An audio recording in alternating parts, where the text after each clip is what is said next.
ಹಿರಿಯ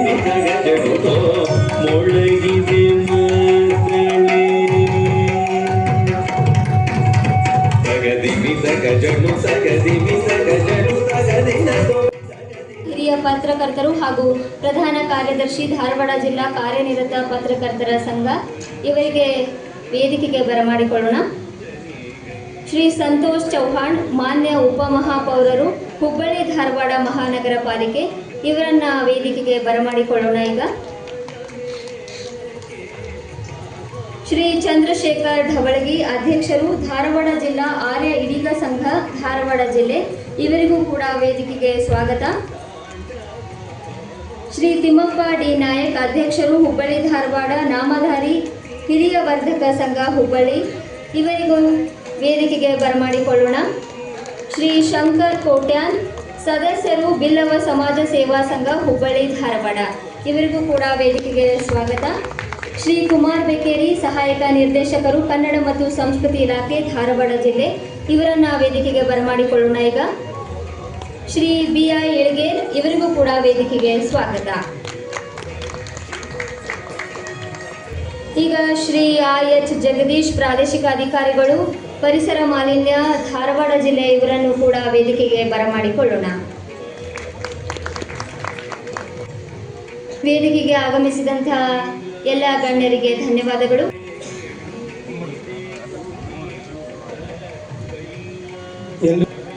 ಜಿಲ್ಲಾಡಳಿತ ಹಾಗೂ ಕನ್ನಡ ಮತ್ತು ಸಂಸ್ಕೃತಿ ಇಲಾಖೆ ಧಾರವಾಡ ಜಿಲ್ಲೆ ಹಾಗೂ ಧಾರವಾಡ ಜಿಲ್ಲಾ ಆರ್ಯ ಇಡೀಗ ಬಿಲ್ಲವ ನಾಮಧಾರಿ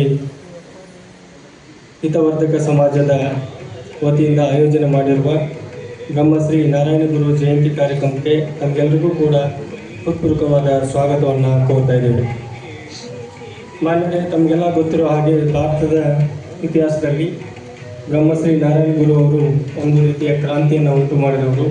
19ನೇ ಶತಮಾನದ ಉತ್ತರಾರ್ಧ ಮತ್ತು 20ನೇ ಶತಮಾನದ ಪೂರ್ವಾರ್ಧದಲ್ಲಿ ದಕ್ಷಿಣ ಭಾರತದಲ್ಲಿದ್ದಂಥ ಜಾತಿ ವ್ಯವಸ್ಥೆ, ಅಸ್ಪೃಶ್ಯತೆ, ಅನಕ್ಷತೆ ಮತ್ತು ಅಸಮಾನತೆಯನ್ನು ಹೋಗಲಾಡಿಸಿದಂಥ ಒಬ್ಬ ಮಹಾಪುರುಷರು. ಜನರಲ್ಲಿದ್ದಂಥ ಮೂಢನಂಬಿಕೆ ಮತ್ತು ಕಂದಾಚಾರಗಳನ್ನು ಹೋಗಲಾಡಿಸಲು ತಮ್ಮದೇ ಆದಂಥ ನೀತಿಯನ್ನು ಅವರು ಸಮಾಜದಲ್ಲಿ ಬಿತ್ತಿದವರು. ದೀನರು, ದುರ್ಬಲರು ಮತ್ತು ಬಡವರ ಕುರಿತಾಗಿ ಅವರು ಮಾಡಿದಂಥ ಸುಧಾರಣೆ ಇಂದಿಗೂ ಕೂಡ ಪ್ರಸ್ತುತ. ಅದರಲ್ಲೂ ಕೇರಳ ರಾಜ್ಯದಲ್ಲಿ ಅಸ್ಪೃಶ್ಯತೆ ಮತ್ತು ಜಾತಿ ವ್ಯವಸ್ಥೆಯನ್ನು ಹೋಗಲಾಡಿಸಲು ಅವರು ಕೈಗೊಂಡ ಸುಧಾರಣಾ ಕಾರ್ಯಗಳು ನಮಗೆ ಮಾದರಿ ಅಂತ ಹೇಳ್ಬೋದು. ಅಂತಹ ಮಹಾತ್ಮರ ಜಯಂತಿಯನ್ನು ಕರ್ನಾಟಕ ಸರ್ಕಾರ ಇವತ್ತು ರಾಜ್ಯಾದ್ಯಂತ ಆಚರಣೆ ಮಾಡ್ತಾ ಇದೆ. ಇವತ್ತು ಜಿಲ್ಲಾ ಮಟ್ಟದ ಕಾರ್ಯಕ್ರಮ ಇಲ್ಲಿ ಆಯೋಜನೆಗೊಂಡಿದೆ. ಕಾರ್ಯಕ್ರಮದಲ್ಲಿ ನಮ್ಮ ಮಾನ್ಯ ಅಪರ ಜಿಲ್ಲಾಧಿಕಾರಿಗಳು ಶ್ರೀಮತಿ ಗೀತಾ ಸಿಡಿ ಮೇಡಮ್ ಅವರು ಆಗಮಿಸಿ ವೇದಿಕೆ ಮೇಲೆ ಆಸೀನರಾಗಿದ್ದಾರೆ. ಅವರಿಗೆ ಸ್ವಾಗತವನ್ನು ಕೋರ್ತಾ ಇದ್ದೇನೆ. ಅದೇ ರೀತಿ ಈ ಕಾರ್ಯಕ್ರಮಕ್ಕೆ ವಿಶೇಷ ಉಪನ್ಯಾಸವನ್ನು ನೀಡಲು ಆಗಮಿಸಿರುವಂಥ ಶ್ರೀ ಸುಶೀಲೇಂದ್ರಾಚಾರ್ಯ ಕುಂದರ್ಗಿ ಅವರು, ಹಿರಿಯ ಪತ್ರಕರ್ತರು ಹಾಗೂ ಪ್ರಧಾನ ಕಾರ್ಯದರ್ಶಿಗಳು, ಜಿಲ್ಲಾ ಕಾರ್ಯನಿರತ ಪತ್ರಕರ್ತರ ಸಂಘ, ಅವರಿಗೂ ಕೂಡ ಸ್ವಾಗತವನ್ನು ಕೋರ್ತಾ ಇದ್ದೀನಿ. ಪ್ರಾದೇಶಿಕ ಪರಿಸರ ಮಾಲಿನ್ಯ ಅಧಿಕಾರಿಗಳಂಥ ಶ್ರೀ IH ಜಗದೀಶ್ ಅವರು ಕೂಡ ವೇದಿಕೆ ಮೇಲೆ ಆಸೀನರಾಗಿದ್ದಾರೆ. ಅವ್ರಿಗೂ ಕೂಡ ನಾನು ಸ್ವಾಗತವನ್ನು ಕೋರ್ತಾ ಇದ್ದೀನಿ. ಈ ಒಂದು ಕಾರ್ಯಕ್ರಮದಲ್ಲಿ ಧಾರವಾಡ ಜಿಲ್ಲಾ ಆರ್ಯ ಇಡೀಗ ಸಂಘದ ಅಧ್ಯಕ್ಷರಂಥ ಶ್ರೀ ಚಂದ್ರಶೇಖರ್ ಢವಳಗಿ ಅವ್ರಿಗೂ ಕೂಡ ಕಾರ್ಯಕ್ರಮಕ್ಕೆ ಸ್ವಾಗತವನ್ನು ಕೋರ್ತಾ ಇದ್ದೀನಿ. ಹುಬ್ಬಳ್ಳಿ ಧಾರವಾಡ ನಾಮಧಾರಿ ಹಿತವರ್ಧಕ ಸಂಘದ ಅಧ್ಯಕ್ಷರಂಥ ಶ್ರೀ ತಿಮ್ಮಪ್ಪ ಡಿ ನಾಯಕ್ ಅವ್ರಿಗೂ ಸಹ ಸ್ವಾಗತವನ್ನು ಕೋರ್ತಾ ಇದ್ದೀನಿ.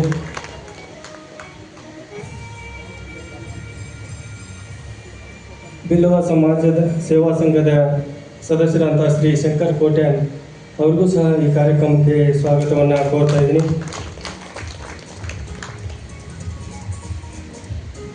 ಸಮುದಾಯ ಧಾರವಾಡದ ಅಧ್ಯಕ್ಷರಂಥ ಶ್ರೀ BI ಇಳಗೇರ್ ಅವರಿಗೆ ಸ್ವಾಗತವನ್ನು ಕೋರ್ತಾ ಇದ್ದೀನಿ.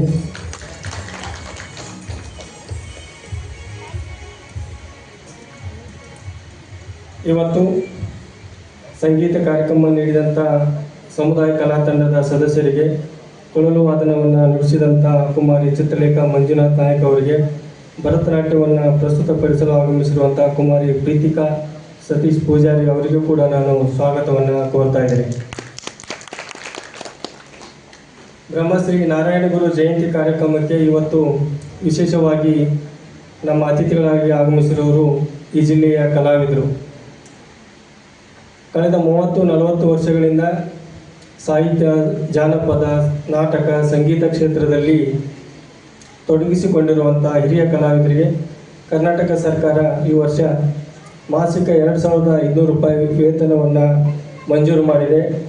ಈ ಹಿನ್ನೆಲೆಯಲ್ಲಿ ಮೊನ್ನೆ ಅವರಿಗೆ ಆದೇಶ ಪತ್ರ ಬಂದಿದ್ದು, ಇವತ್ತು ಅವರಿಗೆ ಆದೇಶ ಪತ್ರವನ್ನು ನೀಡುವ ಕಾರ್ಯಕ್ರಮವನ್ನು ಬ್ರಹ್ಮಶ್ರೀ ನಾರಾಯಣ ಗುರು ಜಯಂತಿ ಕಾರ್ಯಕ್ರಮದ ಜೊತೆಗೆ ನಾವು ಹಮ್ಮಿಕೊಂಡು ಇವತ್ತು ಸುಮಾರು 100 ಜನ ಕಲಾವಿದರು ಇಲ್ಲಿ ಆಗಮಿಸಿದ್ದಾರೆ ಗ್ರಾಮೀಣ ಭಾಗದಿಂದ. ಅವರೆಲ್ಲರಿಗೂ ಕೂಡ ನಾನು ಕನ್ನಡ ಸಂಸ್ಕೃತಿ ಇಲಾಖೆ ಪರವಾಗಿ ಹಾಗೂ ಜಿಲ್ಲಾಡಳಿತ ಪರವಾಗಿ ಹೃತ್ಪೂರ್ವಕವಾದ ಸ್ವಾಗತವನ್ನು ಕೋರ್ತಾ ಇದ್ದೀನಿ. ಮತ್ತೊಮ್ಮೆ ಈ ಕಾರ್ಯಕ್ರಮಕ್ಕೆ ಆಗಮಿಸಿರುವ ಸಮಾಜದ ಎಲ್ಲ ಮುಖಂಡರಿಗೆ, ಪತ್ರಕರ್ತರಿಗೆ ಮತ್ತು ಎಲ್ಲ ಅಧಿಕಾರಿ ಸಿಬ್ಬಂದಿ ವರ್ಗದವರಿಗೂ ಕೂಡ ಹೃತ್ಪೂರ್ವಕವಾದ ಸ್ವಾಗತವನ್ನು ಕೋರುತ್ತಾ ತಮಗೆಲ್ಲರಿಗೂ ಮತ್ತೊಮ್ಮೆ ಸ್ವಾಗತ, ಸುಸ್ವಾಗತ. ಶ್ರೀ ನಾರಾಯಣ ಗುರುಗಳ ಭಾವಚಿತ್ರಕ್ಕೆ ವೇದಿಕೆ ಮೇಲೆ ಇರುವ ಎಲ್ಲ ಗಣ್ಯರು ಪುಷ್ಪ ಅರ್ಪಿಸುವ ಮೂಲಕ ಗೌರವ ಸಲ್ಲಿಸಬೇಕಾಗಿ ವಿನಂತಿ.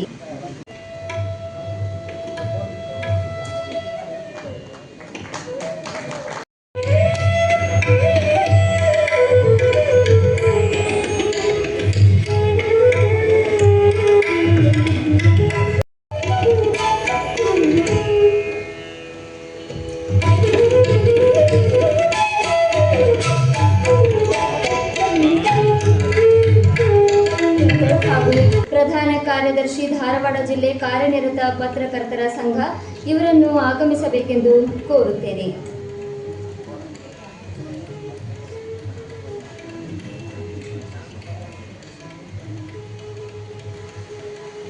ಒಂದೇ ಮಾತಿನಲ್ಲಿ ಹಾಗೂ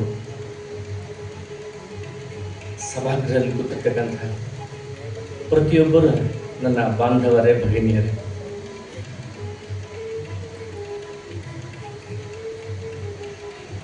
ನನಗೆ ಈ ಸಂದರ್ಭದಲ್ಲಿ ಕೊಟ್ಟಿರ್ತಕ್ಕಂಥದ್ದು ಉಪನ್ಯಾಸ. ಪ್ರಾಯ ಉಪನ್ಯಾಸ ಅಂದ್ರೇನು ಅನ್ನುವಂಥ ಒಂದು ಶಬ್ದದ ಅರ್ಥವನ್ನು ನಾವು ಮಾಡಿಕೊಂಡೇ ಮುಂದುವರಿಯೋದು ಉಚಿತ ಅಂತ ನಾನು ಭಾವಿಸ್ತೀನಿ. ಯಾಕಂತಂದರೆ ಉಪ ಅಂದರೆ ಸಂಸ್ಕೃತದಲ್ಲಿ ಸಮೀಪ ಅಂತ ಅರ್ಥ ಆಗುತ್ತೆ. ನ್ಯಾಸ ಅಂತಂದರೆ ಮುಟ್ಟಿ ನೋಡಿ ಮಂತ್ರದೊಂದಿಗೆ ಆವಾಹಿಸಿಕೊಳ್ಳುವುದು ಅಂತ ಅರ್ಥ. ಅದಕ್ಕೆ ಕರನ್ಯಾಸ, ಷಡಂಗನ್ಯಾಸ ಅಂತ ಬರ್ತದೆ. ಏನನ್ನ ಆವಾಹಿಸ್ಕೋಬೇಕಿಲ್ಲಿ ಅನ್ನುವ ಒಂದು ಪ್ರಶ್ನೆಗೆ ಉತ್ತರ ರೂಪವಾಗಿ ನಾನು ಹೇಳೋದಾದ್ರೆ, ಇವತ್ತಿನ ಕಾರ್ಯಕ್ರಮದ ನಾರಾಯಣ ಗುರುವನ್ನ ಆವಾಹಿಸಿಕೊಳ್ಳುವಂತಹ ಒಂದು ಕೆಲಸ ನಮ್ಮದು. ಅದು ಉಪನ್ಯಾಸ. ಅದು ಮಾತಿನ ಮೂಲಕವಾಗಿರಬಹುದು,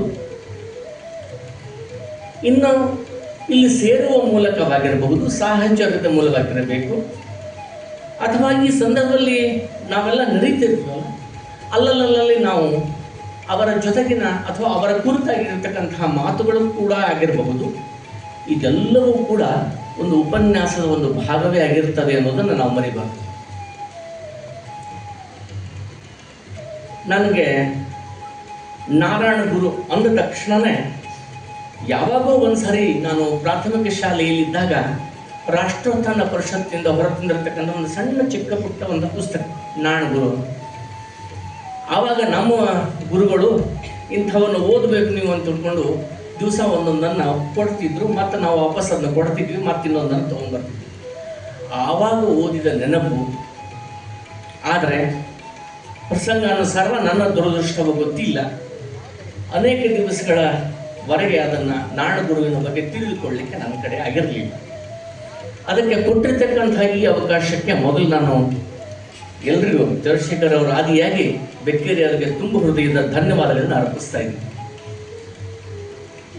ನಾರಾಯಣ ಗುರು ಅವರ ಕುರಿತು ಓದಿದಾಗ ಎಂಥ ಒಂದು ಅದ್ಭುತ ಮಿಂಚಿನ ಸಂಚಾರವನ್ನು ನಾನು ಕಳ್ಕೋತಾ ಇದ್ದೀನಿ ಅಂತ ಅನ್ನಿಸ್ತು. ಅದಕ್ಕೆ ನನಗೆ ಥಟ್ಟ ನೆನಪಾಗಿರ್ತಕ್ಕಂಥ ಒಂದು ಶ್ಲೋಕ ಅಂತಂದರೆ, ಯದಾ ಯದಾ ಹಿ ಧರ್ಮಸ್ಯ ಗ್ಲಾನಿರ್ಭವತಿ ಭಾರತ ಅಭ್ಯುತ್ಥಾನಂ ಅಧರ್ಮಸ್ಯ ತದಾತ್ಮಾನಂ ಸೃಜಾಮ್ಯಹಂ ಪರಿತ್ರಾಣಾಯ ಸಾಧೂನಾಂ ವಿನಾಶಾಯ ಚತುಷ್ಕೃತಾಂ ಧರ್ಮ ಸಂಸ್ಥಾಪನಾರ್ಥಾಯ ಸಂಭವಾಮಿ ಯುಗೆ. ಇದನ್ನೆಲ್ಲರೂ ಬಹುಶಃ ಇವತ್ತಿನ ಕಲುಷಿತ ವಾತಾವರಣದಲ್ಲಿ ಇದೊಂದು ಬಲಪಂಥೀಯವಾಗಿರ್ತಕ್ಕಂಥ ಮಂತ್ರ ಅಂತ ಅನ್ಕೋಬಹುದು. ಕೃಷ್ಣ ಹೇಳಿರ್ತಕ್ಕಂಥ ಈ ಮಾತು ಸ್ವಲ್ಪ ಅರ್ಥ ಮಾಡಿಕೊಂಡ್ರೆ, ಧರ್ಮಕ್ಕೆ ಯಾವಾಗ ಗ್ಲಾನಿ ಬರ್ತದೋ ಆವಾಗ ನಾನು ಹುಟ್ಟಿ ಬರ್ತೀನಿ ಅಂತ ಹೇಳುವಂಥ ಒಂದು ಮಾತು. ಯಾವಾಗ ಭಾರತಸ್ಯ ಅಂತಿದೆ. ಧರ್ಮ ಅಂದರೆ ನಾವು ಸಾಮಾನ್ಯವಾಗಿ ಅರ್ಥ ಮಾಡ್ಕೊಂಡಿದ್ದೀವಿ, ಹಿಂದೂ, ಕ್ರೈಸ್ತ, ಮುಸಲ್ಮಾನ್ ಇವು ಧರ್ಮಗಳು ಉಂಟು. ಖಂಡಿತವಾಗಿಯೂ ಅದು ಧರ್ಮ ಅಲ್ಲ, ಧರ್ಮ ಅಲ್ಲವೇ ಅಲ್ಲ. ಏನಾಗ್ತಿದೆ ಇವತ್ತು ಜಗತ್ತಿನಲ್ಲಿ ಅಂದರೆ, ನಮಗೆ ತಪ್ಪು ಇಂಟರ್ಪ್ರಿಟೇಷನ್ಸ್ಗಳು 150 ವರ್ಷಗಳಿಂದ ಇವತ್ತು ಆಗ್ತಾ ಬಂದಿದೆ. ತಪ್ಪಾಗಿರ್ತಕ್ಕಂಥ ಇಂಟರ್ಪ್ರಿಟೇಷನ್ಸ್ಗಳು ಸುಮಾರು 150-200 ವರ್ಷಗಳಿಂದ ಆಗಿರ್ತಕ್ಕಂತಹ ಒಂದು ವ್ಯತ್ಯಾಸಗಳಿವೆಲ್ಲ. ಯಾವಾಗ ಅನ್ಯ ಸಂಸ್ಕೃತಿಯ ಒಂದು ಮೇಲು ಕೆಳಗಿನ ಒಂದು ಪ್ರೊಟೆಸ್ಟೆಂಟ್ ಕ್ಯಾಥೋಲಿಕ್ ಅಂತ ಬಂದವೋ, ಅವುಗಳ ಕನ್ನಡಿಯಲ್ಲಿ ನಮ್ಮ ಈ ನೆಲದ ಸಂಸ್ಕೃತಿಯನ್ನು ನೋಡ್ಲಿಕ್ಕಾಗಿ ಇಂಥವೆಲ್ಲ ವಿಚಾರಗಳು ಇವತ್ತು ಬೆಳೀತಾ ಬಂದಿವೆ. ಅದಕ್ಕೆ ನನಗೆ ನಮ್ಮಲ್ಲಿ ಧರ್ಮ ಅಂತಂದ್ರೆ ನಾವು ಸೆಮ್ಯಾಟಿಕ್ ರಿಲಿಜನ್ಗೆ ಈಕ್ವಲ್ ಆಗಿ ನೋಡ್ತಾ ಇದ್ದೀವಿ. ಇದು ಮೊದಲನೆಯ ತಪ್ಪು. ಧರ್ಮ ಅಂತಂದ್ರೆ ಇಟ್ ಈಸ್ ಯೂನಿವರ್ಸಲ್. ಯಾರಿಗೆ ನಮ್ಮಲ್ಲಿ ದಯೆ ಬೇಡ ಹೇಳ್ರಿ? ಕರುಣೆ ಯಾರಿಗೆ ಬೇಡ? ದುಃಖ ಎಲ್ಲರಲ್ಲೂ ಇದೆಯೋ ಇಲ್ವೋ? ಇವೆಲ್ಲವನ್ನ ಒಂದು ಸ್ವಲ್ಪ ನಾವು ಗಮನಿಸಿ ನೋಡಿದಾಗ ಧರ್ಮಕ್ಕೆ 10 ಮುಖಗಳಿವೆ. ಯಾಕೆ ನಾನು ಇದನ್ನು ಪರ್ಟಿಕ್ಯುಲರ್ ಆಗಿ ತಗೊಂಡು ಹೇಳ್ತೀನಿ? ಯಾಕಂದ್ರೆ ನಾಡು ಗುರುಜಿ ಚರಿತ್ರೆ ಓದಿದವರಿಗೆ ಸಾಕಷ್ಟು ಎಲ್ಲವೂ ಗೊತ್ತಿರ್ತದೆ. ಅದಕ್ಕಾಗಿ ನಾನು ಇತಿಹಾಸ ಮತ್ತು ನಾಡು ಗುರುಜಿ ಅವರನ್ನ ನೋಡದೆ ಒಂದು ಪ್ರತ್ಯಾಭಿಜ್ಞಾನದ ದೃಷ್ಟಿ ಒಳಗೆ ಇದನ್ನು ನಾನು ತಗೊಂಡು ಹೋಗ್ಬೇಕು ಅನ್ನೋಂಥ ಬಯಸ್ತಾ ಇದ್ದೀನಿ. ಧರ್ಮ ಅಂದ್ರೆ ಅರ್ಥ ಅಲ್ಲಿ 10 ಮುಖಗಳಿವೆ. ಒಂದು ಧೃತಿ, ಮೊದಲು ನನ್ನೊಳಗೆ ಧೈರ್ಯ ಬೇಕು, ನನ್ನ ಮೇಲೆ ನನಗೆ ಭರೋಸೆ ಇರಬೇಕು. ಇದು ಧರ್ಮ ಹೇಳುವಂಥ ಪಾಠ ಇದು. ಎರಡನೇದ್ದು ಕ್ಷಮಾಗುಣ, ಅಂದ್ರೆ ನನ್ನಲ್ಲಿ ಸಹನೆ ಇರಬೇಕು. ಇದು ಯಾವುದೇ ಒಂದು ಮತ ಮತ್ತು ಒಂದು ರಿಲಿಜನ್ ಸೆಮಿಟಿಕ್ ಸೇರಿಸಬಹುದಾ ಇದನ್ನ? ಧೈರ್ಯ ಅನ್ನೋದು ವೈಶ್ವಿಕ ನೆಲೆಯಲ್ಲಿ ಗುರುತಿಸ್ತಕ್ಕಂಥ ಒಂದು ಪ್ರವೃತ್ತಿ. ಅದು ಧೈರ್ಯ, ಕ್ಷಮ, ಸತ್ಯ, ಜ್ಞಾನ, ಶೌಚ, ಕ್ಲೀನ್ನೆಸ್. ದಟ್ಸ್ ಕಾಲ್ಡ್ ಮಡಿ ಅನ್ಕಂತೀವಿ. ಮಡಿ ಈಗ ಅಪಾರ್ಥ ಆಗ್ಯದ, ಆ ವಿಚಾರ ಬೇರೆ. ಮಡಿ ಮೈಲಿ ಅನ್ನುವಂಥದ್ದು ಅಪಾರ್ಥ ಆಗ್ಯದ, ಅದು ಬೇಡ. ಇದನ್ನು ನಾಡು ಗುರುಜಿ ಪ್ರತಿಯೊಂದು ದೇಗುಲಗಳನ್ನ ಕಟ್ಟಬೇಕಾದಂಥ ಸಂದರ್ಭಗಳಲ್ಲಿ ಬಾವಲಿಗಳ ಹಾರಾಡಿದ್ರೆ ಅದು ಗುಡಿ ಅಲ್ಲ, ಅದು ಆಗೋದಿಲ್ಲ, ಅಶೌಚ. ಅದು ಅಲ್ಲಿ ಹೊಲಸು ವಾಸನೆ ಬಂದ್ರೆ ಅದು ದೇವಸ್ಥಾನ ಆಗೋದಿಲ್ಲ. ಈ ಸೂಕ್ಷ್ಮತೆಯನ್ನು ಹೇಳಿಕೊಟ್ಟಿರ್ತಕ್ಕಂಥದ್ದು ನಾಡು ಗುರುಜಿ. ಅದಕ್ಕೆ ಹೇಳಿದ್ರು ಶೌಚ, ಇದು ಕೂಡ ಧರ್ಮ. ಅಲ್ಲೇ ಅಕ್ರೋಧ ಅಂದ್ರೆ ಎಂಥ ಪ್ರಸಂಗದಲ್ಲೂ ಕೂಡ ನಾನು ಸಹನಶೀಲತೆಯನ್ನು ಕಳ್ಕೋಬಾರ್ದು, ನನ್ನಲ್ಲಿ ಕ್ರೋಧಗಳು ಇರಬಾರ್ದು ಅನ್ನುವಂಥದ್ದು. ಅನಂತರದಲ್ಲಿ ವಿನಯ ಅಂತ ಇನ್ನೊಂದು ಮಾತು ಹೇಳ್ತೀನಿ. ಅದು ಉದ್ದಡತನವಾಗಲಿ ಅಥವಾ ಸಂಸ್ಕಾರಕ್ಕೆ ಅಂದರೆ ಹಿರಿಯರಿಗೆ ಎದುರಾಡೋದಾಗಲಿ ಅಂಥವುಗಳನ್ನು ಮಾಡಬಾರ್ದು. ಆಮೇಲೆ ಇನ್ನೊಂದು ಸ್ಥಿತಪ್ರಜ್ಞತ್ವ ಅಂತ ಹೇಳ್ತೀನಿ. ಸ್ಥಿತಪ್ರಜ್ಞತ್ವವನ್ನು ಎಂದೂ ನಾವು ಕಳ್ಕೋಬಾರ್ದು ಅನ್ನುವಂಥ ಇವೆಲ್ಲ ವಿಷಯಗಳನ್ನು ನಾರಾಯಣ ಗುರುಜಿಯನ್ನ ತಮ್ಮ ಕೆಲಸದ ಮೂಲಕ ಪ್ರತಿಪಾದನೆ ಮಾಡಿದ್ರು. ಕೊನೆಗೆ ಬರ್ತಕ್ಕಂಥದ್ದು ತಪಸ್ಸು, ಇನ್ನೊಂದು ಅಹಿಂಸೆ. ನಾರಾಯಣ ಗುರುಜಿಯ ಬಹಳ ಮುಖ್ಯವಾಗಿ ನಾನು ಗಮನಿಸಿ ಹೇಳ್ತಾ ಇರೋದು ಎಲ್ಲಿ ಅಂತಂದ್ರೆ, ಅಕ್ರೋಧದಿಂದ ತಮ್ಮ ಧ್ಯಾನಾದಿಗಳಿಂದ ತಮ್ಮೊಳಗಿನ ಒಂದು ಸ್ಟ್ರೆಂಗ್ತನ್ನು ಬೆಳೆಸ್ಕೊಳ್ತಾ, ತಮ್ಮೊಳಗಿನ ಶಕ್ತಿಯನ್ನ ಬೆಳೆಸ್ಕೊಳ್ತಾ, ಒಂದು ಧೈರ್ಯವನ್ನು ತಂದುಕೊಳ್ತಾ, ಸತ್ಯದ ಒಂದು ಪ್ರಕಾಶವನ್ನು ಮಾಡಬೇಕು ಅನ್ನುವಂಥ ಆ ದೃಷ್ಟಿಕೋನದಲ್ಲಿ ಎಲ್ಲವನ್ನು ಸಹನ ಮಾಡ್ತಾ, ಆ ವಿನಯವಂತಿಕೆಯನ್ನು ಬಿಡದೇನೆ ಸ್ಥಿತಪ್ರಜ್ಞತ್ವದಿಂದ ಬದುಕಿ ಒಂದು ದೊಡ್ಡ ಕ್ರಾಂತಿಯನ್ನು ಮಾಡಿದರು. ಅವತ್ತಿನ ಕಾಲಕ್ಕೆ ಕೊಡಲೇಬೇಕಾದ, ದೊರೆಯಬೇಕಾದ ಮತ್ತು ತುರ್ತು ದರ್ದು ಇರಲೇಬೇಕಾದ ಜಗತ್ತಿನ ಒಂದು ಹೊಸ ಕ್ರಾಂತಿಯನ್ನ ನಾಡು ಗುರುಜಿ ಮಾಡಿದರು ಅಂತ ನಾನು ಹೇಳಿದ್ದೆ. ನಾವು ಅವಲೋಕಿಸ್ಬೇಕು. ಯಾಕಂದ್ರೆ ನಮ್ಮ ವ್ಯಕ್ತಿತ್ವವನ್ನು ಬಿಂಬಿಸುವಂತಹ ಈ ಪ್ರವೃತ್ತಿಗಳನ್ನ ಯಾವಾಗ ನಾವು ಧಾರಣ ಮಾಡ್ಕೋತೀವೋ ಅವಾಗ ಅದು ಧರ್ಮ ಅಂತ ಅನ್ಕೋತದೆ.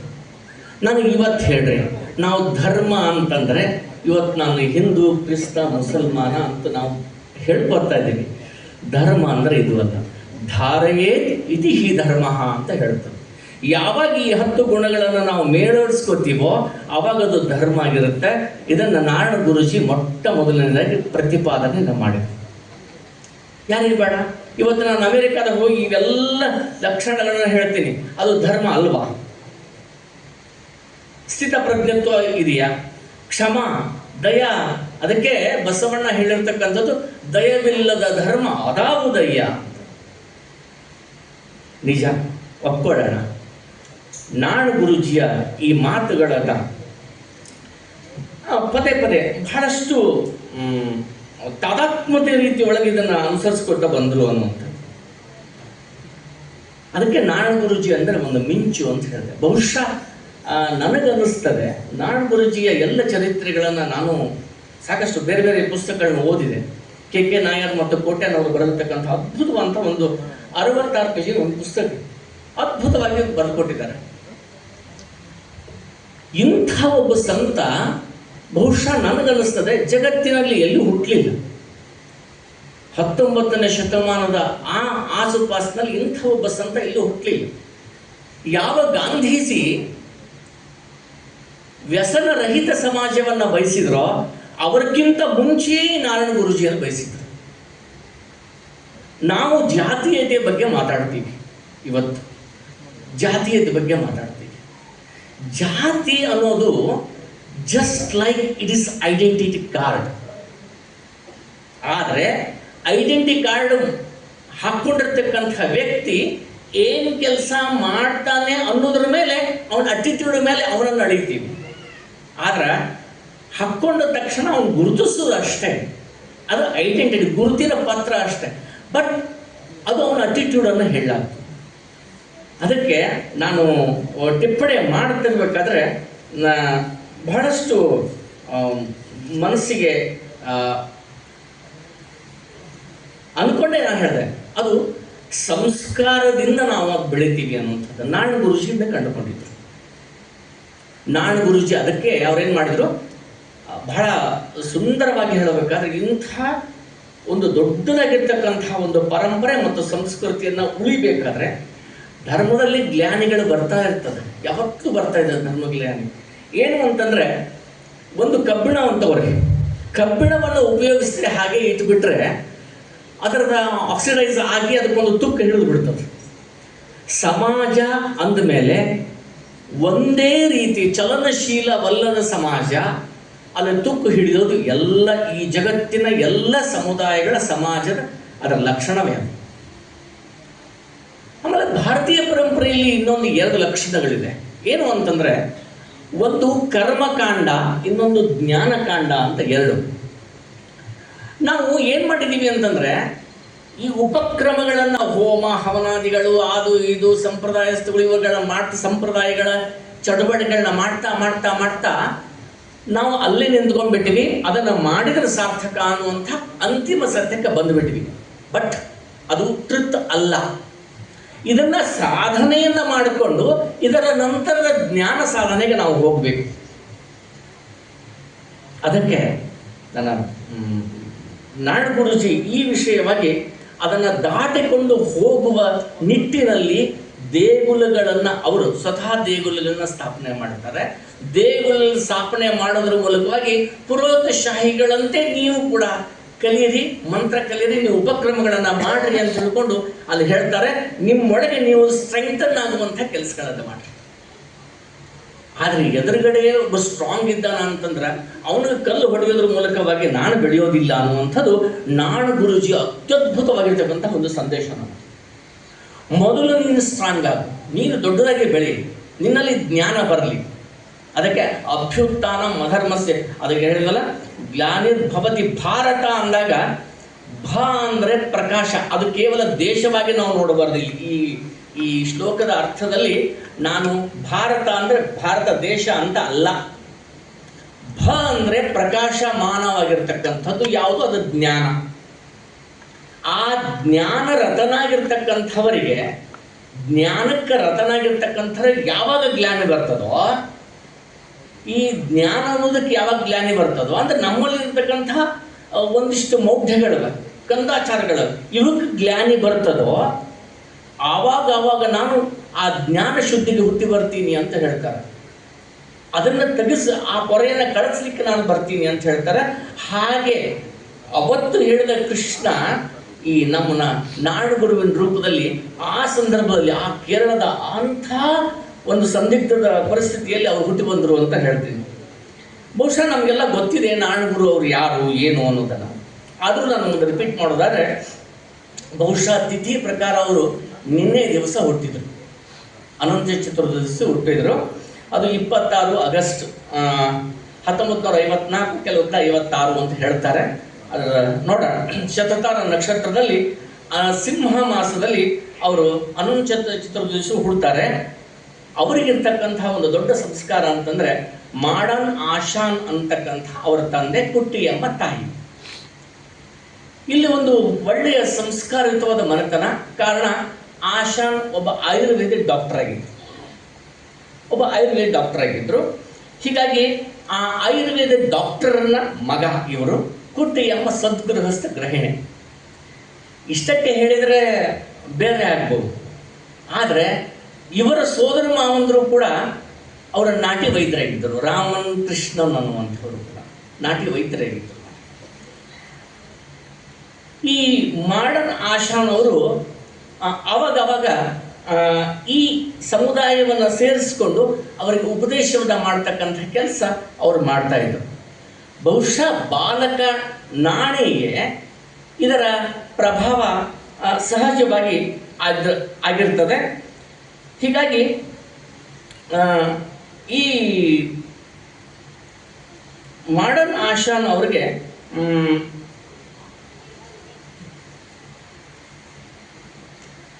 ಅಂದರೆ ಅವರ ತಂದೆ ಒಬ್ಬರ ತಾಯಿಯ ತಂದೆಯು ಕೂಡ ಒಬ್ಬ ಶ್ರೇಷ್ಠ ವಿದ್ವಾಂಸರೇ ಆಗಿರ್ತಾರೆ. ಈ ಎಲ್ಲ ಪರಿಸರದ ಮಧ್ಯದಲ್ಲಿ ಕೇರಳದಲ್ಲಿ ಅವತ್ತಿನ ಸ್ಥಿತಿ ಹೇಗಿತ್ತು ಅಂತನ್ನುವುದನ್ನು ಒಂದು ಸ್ವಲ್ಪ ನೋಡಿದರೆ, 17ರಿಂದ 19ನೇ ಶತಮಾನದ 300 ವರ್ಷಗಳ ಕಾಲ ಪಶ್ಚಿಮದಿಂದ ಬಂದಿರತಕ್ಕಂಥ ಈ ಚಿಂತನೆ ಬಿರುಗಾಳಿ ಇತ್ತಲ್ಲ, ಅದಕ್ಕೆ ಪ್ರಭಾವಿಯಾಗಿ ದೇಶದ ಶಾಸ್ತ್ರಜ್ಞಾನ ಶ್ರೇಷ್ಠವಾಗಿರ್ತಕ್ಕಂಥ. ಯಾಕಂದರೆ ಯಾಕೆ ನಾನು ಶಾಸ್ತ್ರಜ್ಞಾನ ಉಪನಿಷತ್ತುಗಳ ಬಗ್ಗೆ ಮಾತಾಡ್ತೀನಿ ಅಂತಂದರೆ, ಇದು ಬಲಪಂಥೀಯ ವಿಚಾರ ಅಂತ ಭಾವಿಸಬೇಡಿ. ಕಾರಣ ಬಸವಣ್ಣನವರು ಕೂಡ ಬಹಳಷ್ಟು ಅಧ್ಯಯನ ಮಾಡಿದ್ರು. ಉಪನಿಷತ್ತುಗಳು ಈ ದೇಶದ ದೊಡ್ಡ ಆಸ್ತಿ. ಬಹುಶಃ ನಾರಾಯಣ ಗುರುವಿನಷ್ಟು ಅಪ್ರೋಪ್ರೇಟ್ ಆಗಿ ಉಪನಿಷತ್ತುಗಳ ಬಗ್ಗೆ ಟೀಕೆಗಳನ್ನು ಇನ್ಯಾರೂ ಬರೀಲಿಲ್ಲ. ಬೇಕಿದ್ರೆ ಅವರು 144 ಕೃತಿಗಳು ನಾಡಗುರುಗಳ ಹತ್ರ ಬರೆದಿದೆ. ನಾಡಗುರುಗಳೇ ಬರೆದಾರೆ. ಅಪ್ರತಿಮ ದೊಡ್ಡ ಕವಿಯಾಗಿದ್ದರು.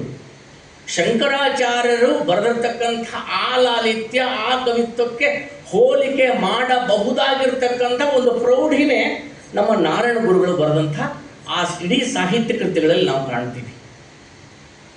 ಆದರೆ ಇಷ್ಟೆಲ್ಲ ನಾನು ಓದ್ತಿರ್ಬೇಕಾದ್ರೆ ಮೈ ರೋಮಾಂಚನ ಆಗ್ತಿತ್ತು. ನನಗೆ ಇಂಥ ನಾರಾಯಣ ಗುರುಗಳು ಕನ್ನಡದಲ್ಲಿ ಯಾಕೆ ವ್ಯಾಪಿಸಲಿಲ್ಲ ಅನ್ನೋದು ನನಗೊಂದು ಸಂಕಟ ಶುರುವಾಗ್ತದೆ. ಅಷ್ಟೇ ಅಲ್ಲ, ಆನಂತರದಲ್ಲಿ ಆ ಸಮಾಜದಲ್ಲಿರ್ತಕ್ಕಂಥ ಸಾಂಸ್ಕೃತಿಕ ಸಂಸ್ಕಾರಗಳನ್ನು ಮರೆತು ಕಂದಾಚಾರ ಇವತ್ತಿಗೂ ಹೇಳಿದರೆ, ನಾವು ಕೇರಳದ ಜ್ಯೋತಿಷಿಗಳು ಅಂದುಬಿಟ್ರೆ ಸಾಕು, ಅಲ್ಲೊಂದು ನುಗ್ಗಲಾಗತ್ತೆ. ಕೇರಳದ ಜ್ಯೋತಿಷಿಗಳು ಇವತ್ತಿಗೂ ನಮಗೆ ಪೇಪರ್ನಲ್ಲಿ ಕೊಟ್ಟರು ಅಂದ್ರೆ ಸಾಕು, ನಾವು ಯಾರಿಗೂ ಗೊತ್ತಾಗದಂಗೆ ಸದಕ್ಕೆ ಹೋಗಿ ಬರ್ತೀವಿ. ಕೇರಳ ತಂತ್ರ ಮಂತ್ರ ಮಾಟ ಮಂತ್ರ ವಿದ್ಯೆಯ ಅತ್ಯಂತ ವಿದ್ಯಾವಂತರಿದ್ದಂತಹ ನಾಡಿನಲ್ಲಿಯೇ ಅತ್ಯಂತ ಒಂದು ಅಂಧಕಾರ ಇತ್ತು. ವಿದ್ಯಾವಂತರಲ್ಲಿ ಅಂಧಕಾರ ಇತ್ತು. ಅದಕ್ಕಲ್ಲಿ ನಾವು 2 ವಿಚಾರಗಳನ್ನ ಹೇಳ್ತೀವಿ. ಬುದ್ಧಿ ಬೇರೆ, ವಿದ್ಯೆ ಬೇರೆ. ವಿದ್ಯೆ ಬೇರೆ, ಬುದ್ಧಿ ಬೇರೆ. ವಿದ್ಯೆ ಅದು ನನಗೆ ನೋನ್, ಅದು ವಿಷಯವನ್ನು ತಿಳಿಸ್ತದೆ. ವಿಷಯದ ಅನುಭವ ಯಾವುದು ಅದು ಬುದ್ಧಿ. ಆದರೆ ನಾವು ಬೌದ್ಧಿಕ ದಾರಿದ್ರ್ಯದಲ್ಲಿ ಅವತ್ತಿನ ಕೇರಳ ಇತ್ತು. ಯಾಕಂದರೆ ಅನ್ಟಚಬಿಲಿಟಿ ಇತ್ತು. ಅಲ್ಲಿಗೆ ಕೆಳವರ್ಗದವರನ್ನು ನೋಡ್ತಕ್ಕಂಥ ಸ್ಥಿತಿ ಇತ್ತಲ್ಲ, ಅದು ಬಹಳಷ್ಟು ಕ್ರೂರವಾಗಿತ್ತು ಅನ್ನುವಂಥದ್ದು ಇತಿಹಾಸದಲ್ಲಿ ನಮ್ಗೆ ತಿಳಿದುಬರ್ತದೆ. ಹಾಗಿದ್ರೆ ನಾಡು ಗುರುಜಿ ಮಾಡಿದ್ದೇನು? ಇದೆಲ್ಲವನ್ನು ಅನುಸಾರವಾಗಿ ನೋಡ್ತಾರೆ. ಸಣ್ಣದ್ರಿಂದ ಅವ್ರು ನೋಡ್ತಾರೆ. ಅದೆಲ್ಲವೂ ಅವ್ರಿಗೆ ಕೊನೆಗೆ ಈ ಅಂಧವಿಶ್ವಾಸ, ಅನಾಚಾರ, ಜಾತೀಯತೆ, ಅಸ್ಪೃಶ್ಯತೆ ಇಷ್ಟೇ ಅಲ್ಲ, ಅಲ್ಲಿ ಏನಿತ್ತು ಅಂದರೆ ನಂಬೂದಿರೀಸ್ ಅಂತಿದ್ರು. ಯಾರೇ ಕೆಳವರ್ಗದವರು ಬಂದು ಅವ್ರನ್ನ ಮಾತಾಡಿಸ್ಬೇಕು ಅಂದರೆ 32 ಫೂಟ್ ದೂರ ನಿಲ್ಲಬೇಕಿತ್ತು. ಈ ನಾಯರ್ಗಳನ್ನ ಮಾತಾಡಿಸ್ಬೇಕಾದ್ರೆ 12 ಫೂಟ್ ದೂರ ನಿಂತು ಮಾತಾಡಿಸ್ಬೇಕು ಅನ್ನುವಂಥ ಕಟ್ಟಪ್ಪಣೆ. ಯಾಕೆ? ಇದು ಅವರಲ್ಲಿ ನಾಡು ಗುರುಜಿಯಲ್ಲಿ ಕಾಡಿರ್ತಕ್ಕಂಥ ದೊಡ್ಡ ಪ್ರಶ್ನೆ. ಅದಕ್ಕೆ ಈ ಶೃಂಖಲೆಯಿಂದ ಬಿಡಿಸ್ಬೇಕಲ್ಲ ಅನ್ನೋದು ವಿಚಾರ ಅವರು. ಹೀಗಾಗಿ ಆ ನಾಡು ಸ್ವಭಾವ ಹೆಂಗಿತ್ತು ಇವನ್ನೆಲ್ಲ ನೋಡಿರ್ತಕ್ಕಂಥ ಆ ನಾಡು ಅಂತಲೇ ಕರೆಸ್ಕೊಳ್ತಕ್ಕಂಥ ನಾಡು ಗುರುಜಿ ಬಹಳ ಸೂಕ್ಷ್ಮ ಸ್ವಭಾವ. ಮತ್ತು ಅವರು ಕಲಿತಕ್ಕಂಥ ಚಿಂಬಳಂತಿ ಅನ್ನುವಂಥ ಗ್ರಾಮದಲ್ಲಿ ಅವ್ರು ಹುಡ್ತಾರೆ. ಆಮೇಲೆ ಅವರಿಗೆ ಮೂತ್ ಪಿಳ್ಳೆ ಅನ್ನುವಂಥವ್ರು ಮೊದಲು ಪ್ರಾಥಮಿಕ ಗುರುಗಳಾಗಿ ದೊರೀತಾರೆ. ಅಲ್ಲಿ ಮಲಯಾಳಂ ಕಲಿತಾರೆ, ಸಂಸ್ಕೃತ ಕಲಿತಾರೆ. ಆಮೇಲೆ ಅದೆಲ್ಲವೂ ಕಂಠಪಾಠವಾಗ್ತದೆ. ಆಮೇಲೆ ಒಂದು ತಿರುಕ್ಕಳ್ ಅನ್ನುವಂಥ ತಮಿಳಿನ ಗ್ರಂಥ ವಿವರಣೆಯನ್ನು ಕೊಡೋದ್ರ ಮೂಲಕವಾಗಿ ಎಷ್ಟೊಂದು ಜ್ಞಾನವನ್ನು ಪಡ್ಕೊಂಡ್ರಲ್ಲ ಅಂತನ್ನುವಂಥದ್ದು ಅವರ ಪಾಂಡಿತ್ಯದ ಬಗ್ಗೆ ಬಹಳಷ್ಟು ಅಚ್ಚರಿಗೊಳ್ತಾರೆ. ಆಮೇಲೆ ಕರ್ನಾಟಕದಲ್ಲಿ ಅನ್ನುವಂಥ ಅಲ್ಲಿ ರಾಮನ್ ಪಿಳ್ಳೆ ಅನ್ನುವಂಥ ಒಬ್ಬ ಗುರು ಸಿಗ್ತಾರೆ ಅವ್ರಿಗೆ. ಆ ಗುರುವಿನಲ್ಲೂ ಕೂಡ ಅವರು ವಿದ್ಯೆಯನ್ನು ಕಲಿತಾರೆ. ಮುಂದೆ ಚಟ್ಟಂಬಿ ಸ್ವಾಮಿಗಳಂತ ಬರ್ತಾರೆ. ಇವರಿಂದ ಅವಧೂತತ್ವದ ವಿಚಾರಗಳನ್ನು ಅವರು ಮೈಗೂಡಿಸ್ಕೋತಾರೆ. ಅವಧೂತತ್ವ ಅಂತಂದರೆ ಈ ಯಾವ ಕಟ್ಟಳೆಗಳನ್ನು ಮೀರಿ, ಕಟ್ಟೆಗಳಿಗೆ ಸಿಲುಕದೇನೆ ಕಟ್ಟೆಗಳನ್ನು ಮೀರಿ ದೇವರ ಸಮೀಪಕ್ಕೆ ಹೋಗುವಂಥ ಒಂದು ಕ್ರಿಯೆ. ಅಂದರೆ ಇಲ್ಲಿ ಕರ್ಮಕಾಂಡವನ್ನು ಮೀರಿ ಹೋಗ್ತಕ್ಕಂಥದ್ದು ಅದು ನಮಗೆ ಕಂಡು ಬರ್ತದೆ. ಇದನ್ನು ಚಟ್ಟಂಬಿ ಸ್ವಾಮಿಗಳು ಅವರಿಗೆ ಕಲಿಸ್ಕೊಡ್ತಾರೆ. ಇನ್ನೊಬ್ಬರು ತೈಕಾಟು ಅಯ್ಯಾವು ಅನ್ನುವಂಥ ಅವರಿಂದ ಯೋಗ ಪಾಠವನ್ನು ಹೇಳಿಸ್ಕೊತಾರೆ. ಶಕ್ತಿನ ತಂದು ಕೊಡ್ತದೆ ಅಂತಂದರೆ ಆ ಯೋಗ ಪಾಠದಿಂದ ಧ್ಯಾನ ಅನ್ನುವಂಥದ್ದನ್ನು ಕಲಿಸ್ಕೊಡ್ತದೆ. ನಾವು ಸಾಮಾನ್ಯವಾಗಿ ಯೋಗ ಪಾಠ ಅಂದಮೇಲೆ ಕೆಲ ಆಸನಗಳನ್ನು ಹಾಕ್ತೀವಲ್ಲ, ಯಾವುದೋ ಜುಲೈ 22 ಒಂದಿಷ್ಟು ಆಸನಗಳನ್ನು ಹಾಕಿದ ತಕ್ಷಣ ಅದು ಯೋಗ ಮಾಡಿದ್ದೀವಿ ಅಂತ ಹೇಳ್ತೀವಿ. ಆಸನ ಬೇರೆ, ಯೋಗ ಬೇರೆ. ಅದು ಯೋಗಾಸನ ಅಷ್ಟೇ. ಯೋಗಕ್ಕೆ ಹೋಗಬೇಕಾದ್ರೆ ಈ ಆಸನಗಳನ್ನು ನಾವು ರೂಢಿಸ್ಕೋತೀವಿ. ಅದು ಸಾಧನ, ಯೋಗದ ಸಾಧನ ಆಸನ. ಆದರೆ ಅದು ಯೋಗ ಅಲ್ಲ. ಯೋಗ ಅನ್ನೋದು ವಿಜ್ ಅನ್ನುವಂಥ ಧಾತುವಿನಿಂದ ಕೂಡಿಕೊಳ್ಳೋದು. ಎದಕ್ಕೆ ಕೂಡಿಕೊಳ್ಳೋದು? ಪ್ರಕೃತಿಯಿಂದ ನಾನು ಪ್ರಕೃತಿಯೊಂದಿಗೆ ಜೋಡಿಸಿಕೊಳ್ಳುವುದು ಯೋಗ. ನನ್ನ ದೇಹ ತಗೊಂಡ್ರೆ ಉಸಿರಿನೊಂದಿಗೆ ನನ್ನ ಪ್ರಕೃತಿಯನ್ನು ಜೋಡಿಸಿಕೊಳ್ಳುವುದು, ಇದು ಯೋಗ. ಈ ಥರದ ಯೋಗಗಳನ್ನು ನಾವು ಸಂಪಾದಿಸ್ಕೋಬೇಕು. ಅದಕ್ಕೆ ಧ್ಯಾನದ ಮೂಲಕ ಅದನ್ನು ಸಾಧಿಸ್ಕೋಬೇಕು ಅನ್ನುವಂಥದ್ದು ಬಹಳ ಸೂಕ್ಷ್ಮವಾಗಿರ್ತಕ್ಕಂಥ ವಿಚಾರಗಳಿವೆಲ್ಲ. ಅಂದರೆ ನಾರಾಯಣ ಗುರುಜಿ ಇಷ್ಟೊಂದು ದೊಡ್ಡ ಪ್ರಮಾಣದ ರಕ್ತಪಾತವಿಲ್ಲದ ಎಂಥ ಕಾಲರಿ ಅದು. ಕೇರಳದ ಒಬ್ಬ ನಿಮ್ನ ಜಾತಿಯ ಹೆಣ್ಣು ಮಗಳು ದೊಡ್ಡವರಿಗೆ ಒಂದು ಗೌರವ ಸೂಚಿಸಬೇಕಾದ್ರೆ ತನ್ನ ಎದೆಯನ್ನು ತೋರಿಸುವಂಥ ಅಂಥ ಹೀನ ಪರಿಸ್ಥಿತಿಯಲ್ಲಿ ಯಾರಾದರೂ ನಮ್ಮ ಮಂದಿ ಬಂದರೆ ಅವ್ರನ್ನ ತೆಗೆದು ಹಾಕಿಬಿಟ್ರು ಅಂತಂದ್ಬಿಟ್ರೆ ದೊಡ್ಡದಾಗಿ ಹೋಗಿ ಗಲಾಟೆ ಮಾಡಿಬಿಡ್ಬೋದು. ಬಟ್ ನಾರಾಯಣ ಗುರುಜಿ ಹಂಗೆ ಮಾಡಲಿಲ್ಲಲ್ಲ. ಯಾರ್ಯಾರು ಮೇಲ್ವರ್ಗದ ಜಾತಿಯ ಜನ ಇದ್ರೋ ಟ್ಯಾಗೋರ್ ಅವರನ್ನು ಭೇಟಿಯಾಗಲಿಕ್ಕೆ ಬರ್ತಾರೆ. ರವೀಂದ್ರನಾಥ್ ಟ್ಯಾಗೋರ್ ನಾರಾಯಣ ಗುರುಜಿಯನ್ನು ಭೇಟಿಯಾಗಲಿಕ್ಕೆ ಬರ್ತಾರೆ. ಮಹಾತ್ಮ ಗಾಂಧೀಜಿಯವ್ರನ್ನ ಭೇಟಿಯಾಗಲಿಕ್ಕೆ ಬರ್ತಾರೆ. ಅತ್ಯಂತ ರಮಣ ಮಹರ್ಷಿಗಳ ಹತ್ರ ಇವರು ಹೋಗ್ತಾರೆ. ರಮಣ ಮಹರ್ಷಿಗಳಿಂದ ಅಲ್ಲಿ ಒಂದಿಷ್ಟು ಕಲಿತಾರೆ. ಅಂದರೆ ಈ ಧ್ಯಾನದ ಒಂದು ಪ್ರಕ್ರಿಯೆ ಇದೆಯಲ್ಲ, ಮನುಷ್ಯನಿಗೆ ಒಂದು ಧ್ಯೇನಿಕೆ ಇರಬೇಕು. ಯಾವತ್ತೂ ಒಂದು ಧ್ಯೇನಿಕೆ ಇರಬೇಕು. ಏನು ಧ್ಯೇನಿಕೆ ಅನ್ನೋದನ್ನು ನನ್ನ ಜೀವನವನ್ನು ಹೇಗೆ ಸ್ಟ್ರೆಂಥನ್ ಮಾಡ್ಕೋಬೇಕು ಅನ್ನುವಂಥ ಧ್ಯೇನಿಕೆ ಇರಬೇಕು. ಈ ಧ್ಯೇನಿಕೆ ಅದು ಧ್ಯಾನಕ್ಕೆ ಒಳಪಡಿಸ್ತದೆ. ಹೀಗಾಗಿ ಆ ಧ್ಯೇನಿಕೆಯಿಂದ ಧ್ಯಾನದಿಂದ ಸಿದ್ಧಿ ಆಗುತ್ತದೆ. ಆ ಸಿದ್ಧಿ ಪುರುಷನಾಗಿ ಹೊರಗೆ ಬಂದವರು ನಾನು ಗುರುಜಿ RS. ಹೀಗಾಗಿ ಅವರು ಎಷ್ಟು ಧ್ಯಾನಕ್ಕೆ ಮಹತ್ವ ಕೊಡ್ತಾರೆ. ಈ ಧ್ಯಾನಕ್ಕೆ ಮಹತ್ವ ಕೊಡುವುದರ ಹಿನ್ನೆಲೆಯಲ್ಲಿ ಆ ಶಿವಗಿರಿ ಅರವಿಪುರಂ ಅನ್ನುವಂತಹ ಒಂದು ಜಾಗೆಯಲ್ಲಿ ಅವರು ಅಂದರೆ ಎಲ್ಲವೂ ಕಲಿತಾದ ಮೇಲೆ ಅರವಿಪುರಂದಲ್ಲಿ ಅರವು ಅಂತಂದರೆ ಒಂದು ತೊರೆ ಅಂತ ಅರ್ಥ, ಪುರಂ ಅಂದರೆ ಅದೊಂದು ಊರು, ಅದರ ದಂಡೆ ಅಂತ ಅರ್ಥ ಕೊಡ್ತಾರೆ. ಈ ಅರವಿಪುರಂದಲ್ಲಿ ಅಲ್ಲಿಯ ಜನರಿಗೆ ಮೇಲ್ವರ್ಗದ ಅಥವಾ ಯಾವುದೇ ದೇವಸ್ಥಾನದಲ್ಲಿ ನನಗೆ ಪ್ರವೇಶ ಇಲ್ಲ ಅಂದಮೇಲೆ ನೀವು ಅಲ್ಲಿ ಹೋಗಿ ನನಗೆ ಪ್ರವೇಶ ಕೊಡ್ರಿ ಅಂತ ನೀವೇ ಕೇಳ್ತೀರಿ. ನಿಮ್ಮದೇ ಆದಂಥ ಒಂದು ದೇಗುಲಗಳನ್ನು ಮಾಡೋಣ, ಅವ್ರಿಗೇನಿರುವ ಅರ್ಹತೆಗಳವೋ ಅವನ್ನ ನಾವು ಸಾಧಿಸೋಣ. ಇದು ನಾರಾಯಣ ಗುರುಜಿ ಹೇಳ್ಕೊಟ್ಟಿರ್ತಕ್ಕಂಥ. ಆಯಿತು, ಒಂದು ಸಲ ಏನು ಮಾಡ್ತಾರೆ, ಅಗಸ್ತ್ಯ ಮಹಾಮುನಿಯೇ ಒಂದು ಲಿಂಗವನ್ನು ಪ್ರತಿಷ್ಠಾಪಿಸಿದ್ದರು ಅನ್ನುವಂಥ ಒಂದು ನಂಬಿಕೆ. ಆ ನಂಬಿಕೆಯ ಆಧಾರದ ಮೇಲೆ ಇವು ಅರವಿಪುರಂನಲ್ಲಿ ಒಂದು ದಿವಸ ಮಧ್ಯರಾತ್ರಿ ಹೋಗಿ, ಯಾಕಂದರೆ ಏನಾಗ್ತದೆ ಅಂತಂದರೆ ಜ್ಞಾನ ನಮ್ಮ ಒಳಗಡೆ ಗೊತ್ತಿರ್ತದೆ, ಯಾರಿಗೆ ಒಬ್ಬ ಸಾಧಕನಿಗೆ ಒಳಗಡೆ ಗೊತ್ತಿರ್ತದೆ. ಆದರೆ ಲೌಕಿಕ ಜನರಿಗೆ ಅರ್ಥ ಮಾಡಿಸಬೇಕಾದ್ರೆ ಒಂದು ಮೂರ್ತ ರೂಪ ಬೇಕು. ಅದಕ್ಕೆ ನಿರ್ಗುಣ ಪರಮಾತ್ಮ ಈ ಜಗತ್ತಿನ ಎಲ್ಲ ಸೆಮ್ಯಾಟಿಕ್ ರಿಲಿಜನ್ಸ್ಗಳಾಗಲಿ ಧರ್ಮಗಳಾಗಲಿ ಒಪ್ಕೊಳ್ತಕ್ಕಂಥ ವಿಚಾರವೇ ನಿರ್ಗುಣ ರೂಪ, ನಿರಾಕಾರ ಭಗವಂತ. ಇವತ್ತು ನಾನು ಮಸೀದಿಗೆ ಹೋದರೆ ಅಲ್ಲಿ ಯಾವ ಮೂರ್ತಿಗಳು ಇರೋದಿಲ್ಲ. ಹಾಗಾದರೆ ವಿಗ್ರಹ ಯಾಕೆ ಬೇಕು ಅನ್ನೋದು ಆ ಜ್ಞಾನಿಗೆ ಗೊತ್ತಿದೆ, ಜನರಿಗೆ ಅದು ಅವರಿಗೆ ಸಾಧನ. ಹೀಗಾಗಿ ಒಬ್ಬ ಜ್ಞಾನಿಯಾಗಿರ್ತಕ್ಕಂಥವ ಜನರ ಮನಸ್ಸಿನ ಅಪೇಕ್ಷೆ ಮೇರೆಗೆ ಮೊದಲು ಅವ್ರ ಹತ್ರ ಹೋಗಬೇಕಲ್ಲ. ಈ ಅರಿವನ್ನು ತಂದು ಕೊಡಬೇಕಾದ್ರೆ ಭಗವಂತ ನಿರ್ವಿಕಾರ ಅನ್ನುವಂಥ ಅನುಭವ ಬರಬೇಕಾದ್ರೆ ಅವನು ಸಾಕಾರ ರೂಪದಲ್ಲಿ ಅವನು ಕಾಣಿಸ್ಬೇಕಾಗಿ ಬರ್ತದೆ. ಹೀಗಾಗಿ ನಾರಾಯಣ ಗುರುಜಿ ಏನು ಮಾಡ್ತಾರೆ ಅಂತಂದರೆ, ಆ ನದಿ ಒಳಗೆ ಮುಳುಗಿ ಒಂದು ಲಿಂಗದ ರೂಪದ ಒಂದು ಆ ಕಲ್ಲನ್ನು ಹಿಡ್ಕೊಂಡು ಮಧ್ಯರಾತ್ರಿಯಲ್ಲಿ 3 ತಾಸು ಧ್ಯಾನ ಮಾಡ್ತಾರೆ. 3 ತಾಸು ಧ್ಯಾನ ಮಾಡ್ತಾರೆ.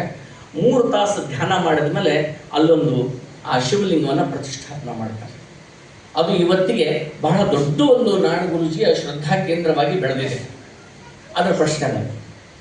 ಹೀಗೆ ಸುಮಾರು 100 ದೇಗುಲಗಳನ್ನು ಅವರು ಮಾಡುವಂಥ ಸಂದರ್ಭದಲ್ಲಿ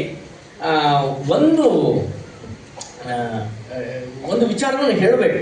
ಒಬ್ಬ ವಾಗ್ಭಟಾನಂದನ್ ಅನ್ನುವಂಥವ್ರು ಒಂದು ಪ್ರಶ್ನೆ ಮಾಡ್ತಾರೆ ಅವರಿಗೆ, ಯಾರು ನಾರಾಯಣ ಗುರುಜಿಗೆ, ಇಷ್ಟೆಲ್ಲ ಗೊತ್ತಿದ್ದವರು ನೀವು ಯಾಕೆ ಈ ಕಲ್ಲಿನ ವಿಗ್ರಹವನ್ನು ಪ್ರತಿಷ್ಠಾಪನೆ ಮಾಡ್ತೀರಿ? ಅದಕ್ಕೆ ಅವರು ಭಾಳ ಚೆನ್ನಾಗಿರ್ತಕ್ಕಂಥ ಒಂದು ಡಿಸ್ಕಷನ್ ಅದು. ನಾನು ಒಂದು ಸಲ ಓದಬೇಕು ಅನಿಸ್ತಾ ಇತ್ತು ನನಗೆ. ವಾಗ್ಭಟನನ್ನು ನಾನು ನಿಮ್ಮ ಅಭಿಪ್ರಾಯನ ಹಂಚಿಕೊಳ್ಳಿಕ್ಕೆ ಇಷ್ಟಪಡೋದಿಲ್ಲ. ನೀವು ಹೆಂಗೆ ಈ ವಿಗ್ರಹವನ್ನು ಸ್ಥಾಪನಾ ಮಾಡಬೇಕಂತ ನಾರಾಯಣ ಗುರುಜಿ ನೀವು ಹೇಳ್ತಾ ಇದ್ದೀರಿ, ನಾವು ನಿಮ್ಮನ್ನು ಒಪ್ಪೋದಿಲ್ಲ ಅಂತ ಅವ್ರು ಹೇಳ್ತಾರೆ. ಓಹೋ ಹಾಗೇನಾ, ನಾನು ನಿಮ್ಮ ಅಭಿಪ್ರಾಯನ ಹಂಚ್ಕೊಳ್ತೀನಿ. ನೀವು ಯಾರು ನಿರ್ವಿಕಾರ ಭಗವಂತ ಅಂತ ನೀವೇನು ಹೇಳ್ತಿರಲ್ಲ ಅದನ್ನು ನಾನು ತಗೋತೀನಿ ಅಂತ. ಅದ್ವೈತ ಆಶ್ರಮದಲ್ಲಿ ಮಣ್ಣು ಹೇಗಿದೆ? ವಾಗ್ಭಟಾನಂದ ಗುರು ಕೇಳ್ತಾರೆ, ನಾವು ಮರುತ್ವಮಲ ಅರವಿಪುರಂ ಪ್ರಯಾಣಿಸುತ್ತಿದ್ದಾಗ ಕಲ್ಲುಗಳು, ಕಾಡುಗಳು ಮತ್ತು ಹುಲ್ಲುಗಾವಲುಗಳು ಇದ್ದವು. ಇಲ್ಲಿ ಮಣ್ಣು ದಿಂಬಿನಂತೆ ಮೃದುವಾಗಿದೆ ಅಂತ ಹೇಳ್ತಾರೆ. ಇತ್ತೀಚೆಗೆ ಕೆಲವು ಕಲ್ಲುಗಳು ಅಂದರೆ ವಿಗ್ರಹ ಪ್ರತಿಷ್ಠಾಪನೆ ನಿರ್ಮಿಸ್ತಾ ಇದ್ದೀರಿ, ಕಲ್ಲಿನ ವಿಗ್ರಹ ನಿರ್ಮಿಸ್ತಾ ಇದ್ದೀರಿ, ಅದನ್ನು ನಾನು ಕೇಳಿದ್ದೀನಿ ಅಂತಂದಾಗ, ಅದ್ವೈತ ವೇದಾಂತ ತತ್ವಶಾಸ್ತ್ರದಲ್ಲಿ ನೀನು ಒಂದು ರಾಕ್ಷಸ ಆನೆ, ಅಂದರೆ ನಾನೇ ಭಗವಂತ ಅಂತ ಹೇಳೋದು ಅದ್ವೈತ ಅಂತ ಅನೇಕ ವಿಷಯಗಳನ್ನು ಕೇಳಬಹುದು. ವಾಗ್ಭಟಾನಂದನಾಗಿ ನೀನು ಏನು ಹೇಳಿದರೂ ಅದು ಸುಳ್ಳಾಗುವುದಿಲ್ಲ. ಯಾಕಂದ್ರೆ ಅಷ್ಟು ಜ್ಞಾನಿ ವಾಗ್ಭಟಾನಂದನೂ ಕೂಡ ಇರ್ತಾನೆ. ಇವೆಲ್ಲ ಹೇಳ್ಕೊತ ಬಂದಾಗ ವಾಗ್ಭಟಾನಂದನ ಕಿವಿಯಲ್ಲಿ ಒಂದು ಓಲೆ ಇರುತ್ತದೆ. ಓಲೆಗಳನ್ನು ಹಾಕ್ಕೊಂಡು ಬಂದಿರ್ತಾನೆ. ಯಾವತ್ತೂ ಅವತ್ತಿನ ಪಂಡಿತರೆಲ್ಲ ಒಂದಿಷ್ಟು ಓಲೆಗಳ ಹಾಕ್ಕೊಂಡು ಬಂದಿರ್ತಾರೆ. ಅದರ ಒಳಗೆ ಒಂದು ವಜ್ರದ ಹರಳು ಕಾಣಿಸ್ತದೆ. ಇವರು ಒಂದು ಪ್ರಶ್ನೆ ಮಾಡ್ತಾರೆ, ಹಾಗಾದರೆ ಇಷ್ಟು ದಿವಸಗಳವರೆಗೆ ನೀನು ಈ ಕಲ್ಲನ್ನು ಹೊತ್ತು ಯಾಕೆ ತಿರುಗ್ತಾ ಇದೀಯಾ ಅಂತ ಕೇಳ್ತಾರೆ. ಅದರ ಪರಿಣಾಮ, ಅದರ ಪ್ರಭಾವ ನೀನೊಬ್ಬ ವಿದ್ವಾಂಸ ಅನ್ನೋದನ್ನು ತೋರಿಸ್ಕೊಡೋದಾಗಿದೆಯೋ ಇಲ್ಲವೋ? ಇದು ನಾರಾಯಣ ಗುರುಜಿ. ಅಂದರೆ ಸಾಕಾರ ರೂಪವ ಇದು ಸಾಧನೆಗಾಗಿರ್ಬೇಕೇ ವಿನಃ ಅಲ್ಲಿಯೇ ನೀವು ಸ್ಟಾಪ್ ಆಗಬೇಡ್ರಿ. ಅದಕ್ಕೆ ಮುಂದೆ ನಾರಾಯಣ ಗುರುಜಿ ನೂರಾರು ದೇವಾಲಯಗಳನ್ನು ಪ್ರತಿಷ್ಠಾಪನೆ ಮಾಡಿದರೂ ಕೂಡ ಕೊನೆ ಗಳಿಗೆಯಲ್ಲಿ ಅವ್ರೇನು ಹೇಳ್ತಾರೆ, ದೇವಾಲಯಗಳ ಸ್ಥಾಪನೆ ಮಾಡೋದು ಇದನ್ನು ಬಂದ್ ಮಾಡಿರಿ ಅಂತ ಅವರೇ ಹೇಳ್ತಾರೆ.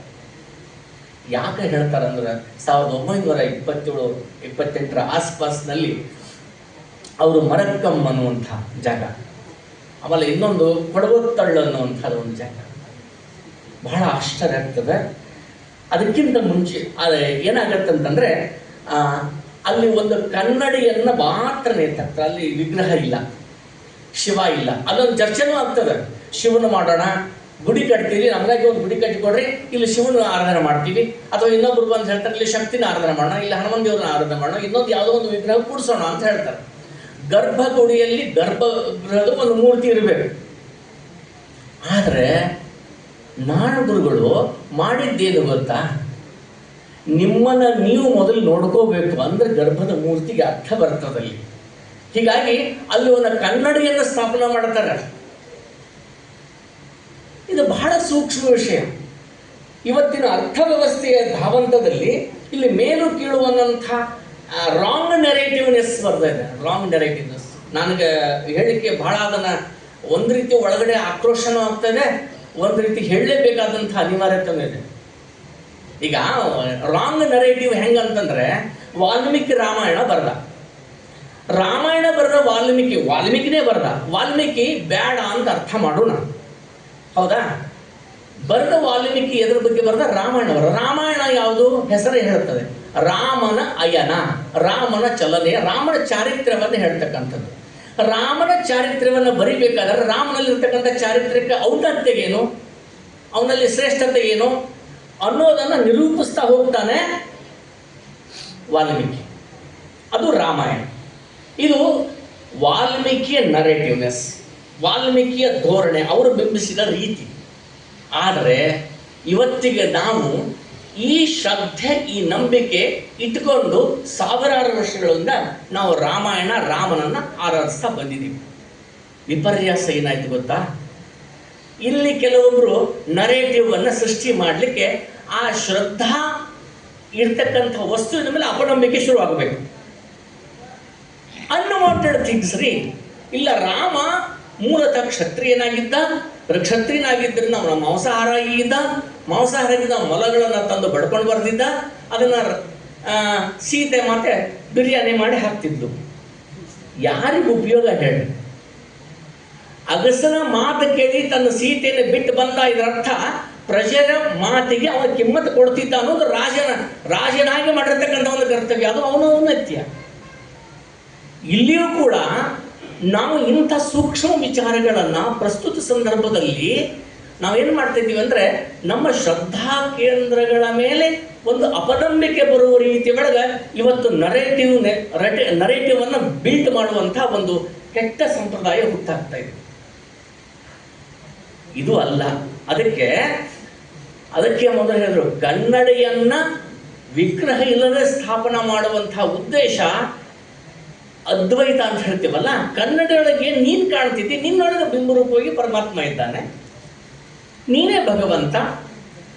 ಭಗವಂತನಲ್ಲಿ ಎಂತೆಂಥ ಒಳ್ಳೊಳ್ಳೆ ಗುಣಗಳನ್ನು ನೀವು ಆರೋಪಿಸ್ಕೋತಿರೋ ಹಾಗೆ ನೀನು ಕನ್ನಡಿಯೊಳಗೆ ಮುಂದೆ ಬಂದು ನಿಂತಾಗ ನಿನ್ನೊಳಗೆ ನೀನು ನೋಡ್ಕೊಳ್ಳೋಣ.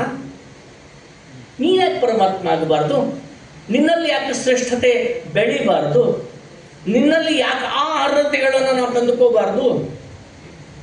ನಾರಾಯಣ ಗುರುಜಿಯ ಸೂಕ್ಷ್ಮತೆ ಎಂಥ ಅಕ್ಷರಸ್ಥರಲ್ಲದವರಿಗೂ ಕೂಡ ಅರ್ಥ ಮಾಡಿಕೊಂಡು, ತಾತ್ವಿಕ ವಿವೇಚನೆಯನ್ನು ಅರ್ಥ ಮಾಡಿಕೊಳ್ಳುವುದು, ಇದು ಜ್ಞಾನ, ಇದು ಸತ್ಯ. ಇಂಥ ಸತ್ಯ ಜ್ಞಾನಗಳನ್ನು ನಾರಾಯಣ ಗುರುಜಿ ಆ ಪ್ರಯೋಗ ಮಾಡಿದ ಸಾಧನೆ ಇದೆಯಲ್ಲ, ಇಟ್ಸ್ ವಂಡರ್ಫುಲ್. ಯಾವ ತತ್ವಜ್ಞಾನಿಗಳು ಯಾವ ಧರ್ಮದಲ್ಲೂ ಯಾವ ಜಿಜ್ಞಾಸೆಗಳಿಗೂ ಈ ರೀತಿಯಾಗಿ ಮಾಡಿ ಹೇಳಲಿಕ್ಕೆ ಆಗೋದಿಲ್ಲ. ಅದಕ್ಕೆ ಇನ್ನೊಂದು ದೇಗುಲಗಳಲ್ಲಿ ಅವರು ಏನು ಮಾಡ್ತಾರೆ ಅಂದರೆ, ಕೇವಲ ಒಂದು ದೀಪವನ್ನು ಇಡ್ತಾರೆ. ಕೇವಲ ಒಂದು ದೀಪವನ್ನು ಇಡ್ತಾರೆ, ಮರ ಮಾಡಿ ಒಂದು ದೀಪವನ್ನು ಇಡ್ತಾರೆ. ದೀಪಂಜ್ಯೋತಿ ನಮೋಸ್ತುತೆ. ದೀಪ ನಮಗೆ ಪ್ರಕಾಶಮಾನವಾಗಿರ್ತಕ್ಕಂಥದ್ದು, ಅದು ಜ್ಯೋತಿಗೆ ಸಮನಾಗಿರ್ತಕ್ಕಂಥದ್ದು, ಅದು ಅಂಧಕಾರವನ್ನು ಓಡಿಸ್ತಕ್ಕಂಥದ್ದು. ನಮ್ಮ ಆಶಯ ಧರ್ಮದಲ್ಲಿ ಹೇಳಬೇಕಾದ್ರೆ ದೀಪಜ್ಯೋತಿ ನಮೋಸ್ತುತೆ. ಶುಭಂ ಕರೋತಿ ಕಲ್ಯಾಣಂ ಆರೋಗ್ಯಂ ಧನ ಸಂಪದ ಶತ್ರು ಬುದ್ಧಿ ವಿನಾಶ ದೀಪಜ್ಯೋತಿ ನಮೋಸ್ತುತೆ. ಆ ದೀಪವನ್ನು ಪ್ರತಿಷ್ಠಾನ ಮಾಡಿ ದೀಪವನ್ನು ಆರಾಧನೆ ಮಾಡು. ದೀಪ ಇದು ಜ್ಞಾನದ ಸಂಕೇತವಾಗಿ ನಮಗೆ ಸಿಗುತ್ತದೆ. ಅದಕ್ಕೆ ಹೇಳ್ತೀವಿ ಮನುಷ್ಯನಲ್ಲಿರ್ತಕ್ಕಂಥ ಈ ಚಕ್ರಗಳನ್ನು ಅನಾಹತ ಅವೆಲ್ಲ ಹೋದಾಗ ಸಹಸ್ರ ಚಕ್ರಕ್ಕೆ ಬರುವಾಗ ಇಲ್ಲಿ ಒಂದು ನಮಗೆ ಈ ಜ್ಞಾನ ದೀಪ ಅನ್ನೋದನ್ನು ಈ ಎರಡು ಹುಬ್ಬಿನ ಮಧ್ಯದಲ್ಲಿ ನಾವು ಅದನ್ನ ಕಾಣಬೇಕು ಅನ್ನೋದು ಯೋಗದಲ್ಲಿ, ಯೋಗ ಪರಿಭಾಷೆಯಲ್ಲಿ ಕಾಣಿಸ್ತಕ್ಕಂಥದ್ದು. ಬಹಳ ಗಡಚಾಗಿರ್ತಕ್ಕಂಥ ಸಂಕೀರ್ಣವಾಗಿರ್ತಕ್ಕಂಥ ಅನೇಕ ಈ ವಿಷಯಗಳನ್ನು ನಾರಾಯಣ ಗುರುಜಿ ಅದನ್ನು ಪ್ರಾಯೋಗಿಕವಾಗಿ ಈ ಜನರಿಗೆ ಕೊಡ್ತಾರೆ. ಅದನ್ನೇ ಒಂದು ಕಡೆ ಬರ್ತದೆ. ಭಾಳ ಹೆಂಗಿದೆ ಇದನ್ನು ಓದ್ತಿರ್ಬೇಕಾದ್ರೆ ಅದನ್ನೇ ನಾನು ನೆನಪಿಸ್ಕೊಂಡೆ. ಕ್ಷಂತವ್ಯಂ ಜಗದೀಶ ತದ್ವಿಕಲತಾ ದೋಷತ್ರಯಂ ಮತ್ಕೃತಂ. ಅಂದರೆ ಅರ್ಥ ಇರುತ್ತೆ, ರೂಪಗಳು ಭಗವಂತನಿಗಿಲ್ಲ. ಏಕಂ ಸತ್ ವಿಪ್ರ ಬಹುಧಾ ವದಂತಿ. ಏಕಂ ಸತ್, ಸತ್ಯ ಒಂದೇ ಇದೆ. ನಮ್ಮ ನಾರಾಯಣ ಗುರುಜಿ ಹೇಳುವಂಥ ಅವರ ಒಂದು ಪ್ರಸಿದ್ಧವಾಗಿರ್ತಕ್ಕಂಥ ಒಂದೇ ಜಾತಿ ಒಂದೇ ದೇವರು ಅಂತ ಹೇಳುವಂಥ ಪ್ರಸಿದ್ಧಿ ಇದ್ರೊಳಗೆ ಒಂದೇ, ಸತ್ಯ ಒಂದೇ, ಸತ್ಯವೇ ಭಗವಂತ ಅಂತ. ಅದನ್ನು ಹೇಳ್ತಾರೆ, ಭಗವಂತನಿಗೆ ರೂಪಗಳಿಲ್ಲ. ರೂಪಗಳಿಲ್ಲ ಅನ್ನುವ ಕಾರಣಕ್ಕೆ ನಾರಾಯಣ ಗುರುಜಿ ದೇಗುಲಗಳಲ್ಲಿ ದೀಪ ಇಟ್ರು. ನಾರಾಯಣ ಗುರುಜಿ ಕನ್ನಡಿಯನ್ನು ಇಟ್ರು, ನಿನ್ನನ್ನು ನೀ ನೋಡ್ಕೋ, ನಿನ್ನಲ್ಲಿ ಭಗವಂತ ಇದ್ದಾನೆ. ಯಾರು ಕನ್ನಡಿ ಮುಂದೆ ಬಂದು ಯಾರು ನಿಲ್ತಾರೋ ಅವ್ರ ಬಿಂಬ ಕಾಣಿಸ್ತದ್ರಿ. ಅವಾಗ ಅವನೇ ದೇವರು. ರೂಪಂ ರೂಪ ಅಂದ್ರೆ ಮೊದಲು ಬಂದು ನಿಂತ ಒಂದು ಅಚ್ಚಳಿ ಉಟ್ಕೊಂಡು ಇನ್ನೊಬ್ಬ ಬಂದು ನಿಂತಾಗದ್ರೆ ಇಲ್ಲ ಮೊದಲು ಒಂದೇ ಕಾಣಿಸ್ತದ? ಇಲ್ಲ, ಕನ್ನಡಿ ಮುಂದೆ ಯಾರು ನಿಲ್ತಾರೋ ಅವ್ರು ಕಾಣಿಸ್ತದೆ. ಅದಕ್ಕೆ ರೂಪಂ ರೂಪ ವಿವರ್ಜಿತಸ್ಯ ಭವತೋ ಧ್ಯಾನೇನ ಯತ್ಕಲ್ಪಿತಂ. ನನ್ನ ಧ್ಯಾನದಿಂದ ನಾನು ನಿನಗೆ ಇಂಥದ್ದೊಂದು ರೂಪ ತೊಡಸಿದೆ ಭಗವಂತ, ಇಂಥ ಹಿಂಗಿದ್ದಿ ಅಂತ ನಾನು ಹೇಳಿದೆ. 4 ಕೈ, ಎಲ್ಲೋ ಒಂದು ಕಾಲು, ಎಲ್ಲ ಏನೋ ಮಾಡ್ಕೊಂಡೆ. ಸ್ತುತ್ಯ ನಿರ್ವಚನೀಯತ ಕುಲಗುರು, ನಿನ್ನನ್ನು ನಾನು ಸ್ತುತಿ ಮಾಡಲಿಕ್ಕೆ ಶುರು ಮಾಡಿದೆ. ಮಂತ್ರ ಅಂದೆ, ಅದನ್ನಂದೆ, ಇದನ್ನಂದೆ, ಎಲ್ಲ ಮಾಡಿದೆ. ಆದರೆ ಈ ಮಂತ್ರಕ್ಕೆ ಸಿಗುತ್ತೀಯ? ಇದಕ್ಕೂ ಮಿಗಿಲಾಗಿರ್ತಕ್ಕಂಥ ನಾನು ಭಗವಂತನನ್ನು ನಿರ್ವಚಿಸ್ಲಿಕ್ಕೆ ಕೂತ್ರೆ ಅದನ್ನು ಮೀರಿ ಹೋಗ್ತಾನವ. ಅದಕ್ಕೆ ಪುರುಷ ಸೂಕ್ತಲ್ಲಿ ಒಂದು ಮಾತು ಬರ್ತದೆ, ಸಹಸ್ರ ಶೀರ್ಷ ಪುರುಷ ಸಹಸ್ರಾಕ್ಷ ಸಹಸ್ರಪಾತ್ ಸಭೂಮಿಂ ವಿಶ್ವತೋವೃತ್ವಾತ್ಯತಿಷ್ಠ ದಶಾಂಗುಲಂ ಅಂತ. ಅಂದ್ರೆ ಭಗವಂತನ ವಿರಾಟ ಪುರುಷವನ್ನು ಹೇಳುವಾಗ 1000ದಿಂದ 1000ಕ್ಕೆ ಗುಣಾಕಾರ ಮಾಡ್ಕೊತ ಹೋಗ್ರಿ, ಅದು ದ್ಯಾಟ್ಸ್ ಇನ್ಫಿನಿಟಿ, ಅನಂತವಾಗಿ ಸಂಖ್ಯೆ ಬರ್ತದೆ. ಅಂತ ಸಹಸ್ರ ಶೀರ್ಷ ಇರ್ತಕ್ಕಂಥ ನಾರಾಯಣ ಗುರುಜಿಯನ್ನ ದಯವಿಟ್ಟು ಅವ್ರದ್ದೊಂದು ಲೈಬ್ರರಿದಾಗಿ ಒಂದು ಜಿಲ್ಲೆಯೊಳಗೆ ಸ್ಥಾಪನೆ ಮಾಡಿದರೆ ಭಾಳ ಚಲೋ ಇರ್ತದೆ. ಅದಕ್ಕೆ ದಯವಿಟ್ಟು ಅಂಥ ಒಂದು ಆಗಲಿ ಅನ್ನುವಂಥ ಆಶೆಯನ್ನು ವ್ಯಕ್ತಪಡಿಸ್ತಾ ನನ್ನೆರಡು ಮಾತುಗಳಿಗೆ ವಿರಾಮ ಹೇಳ್ತೀನಿ. ಅವಕಾಶಕ್ಕೆ ಧನ್ಯವಾದಗಳು. ನಮಸ್ಕಾರ. ನಾರಾಯಣ ಗುರುಗಳ ಬಗ್ಗೆ ವಿಶೇಷ ಉಪನ್ಯಾಸವನ್ನು ನೀಡಿದ ಶ್ರೀ ಸುಶೀಲೇಂದ್ರಾಚಾರ್ಯ ಕುಂದರ್ಗಿ ಅವರಿಗೆ ಧನ್ಯವಾದಗಳು.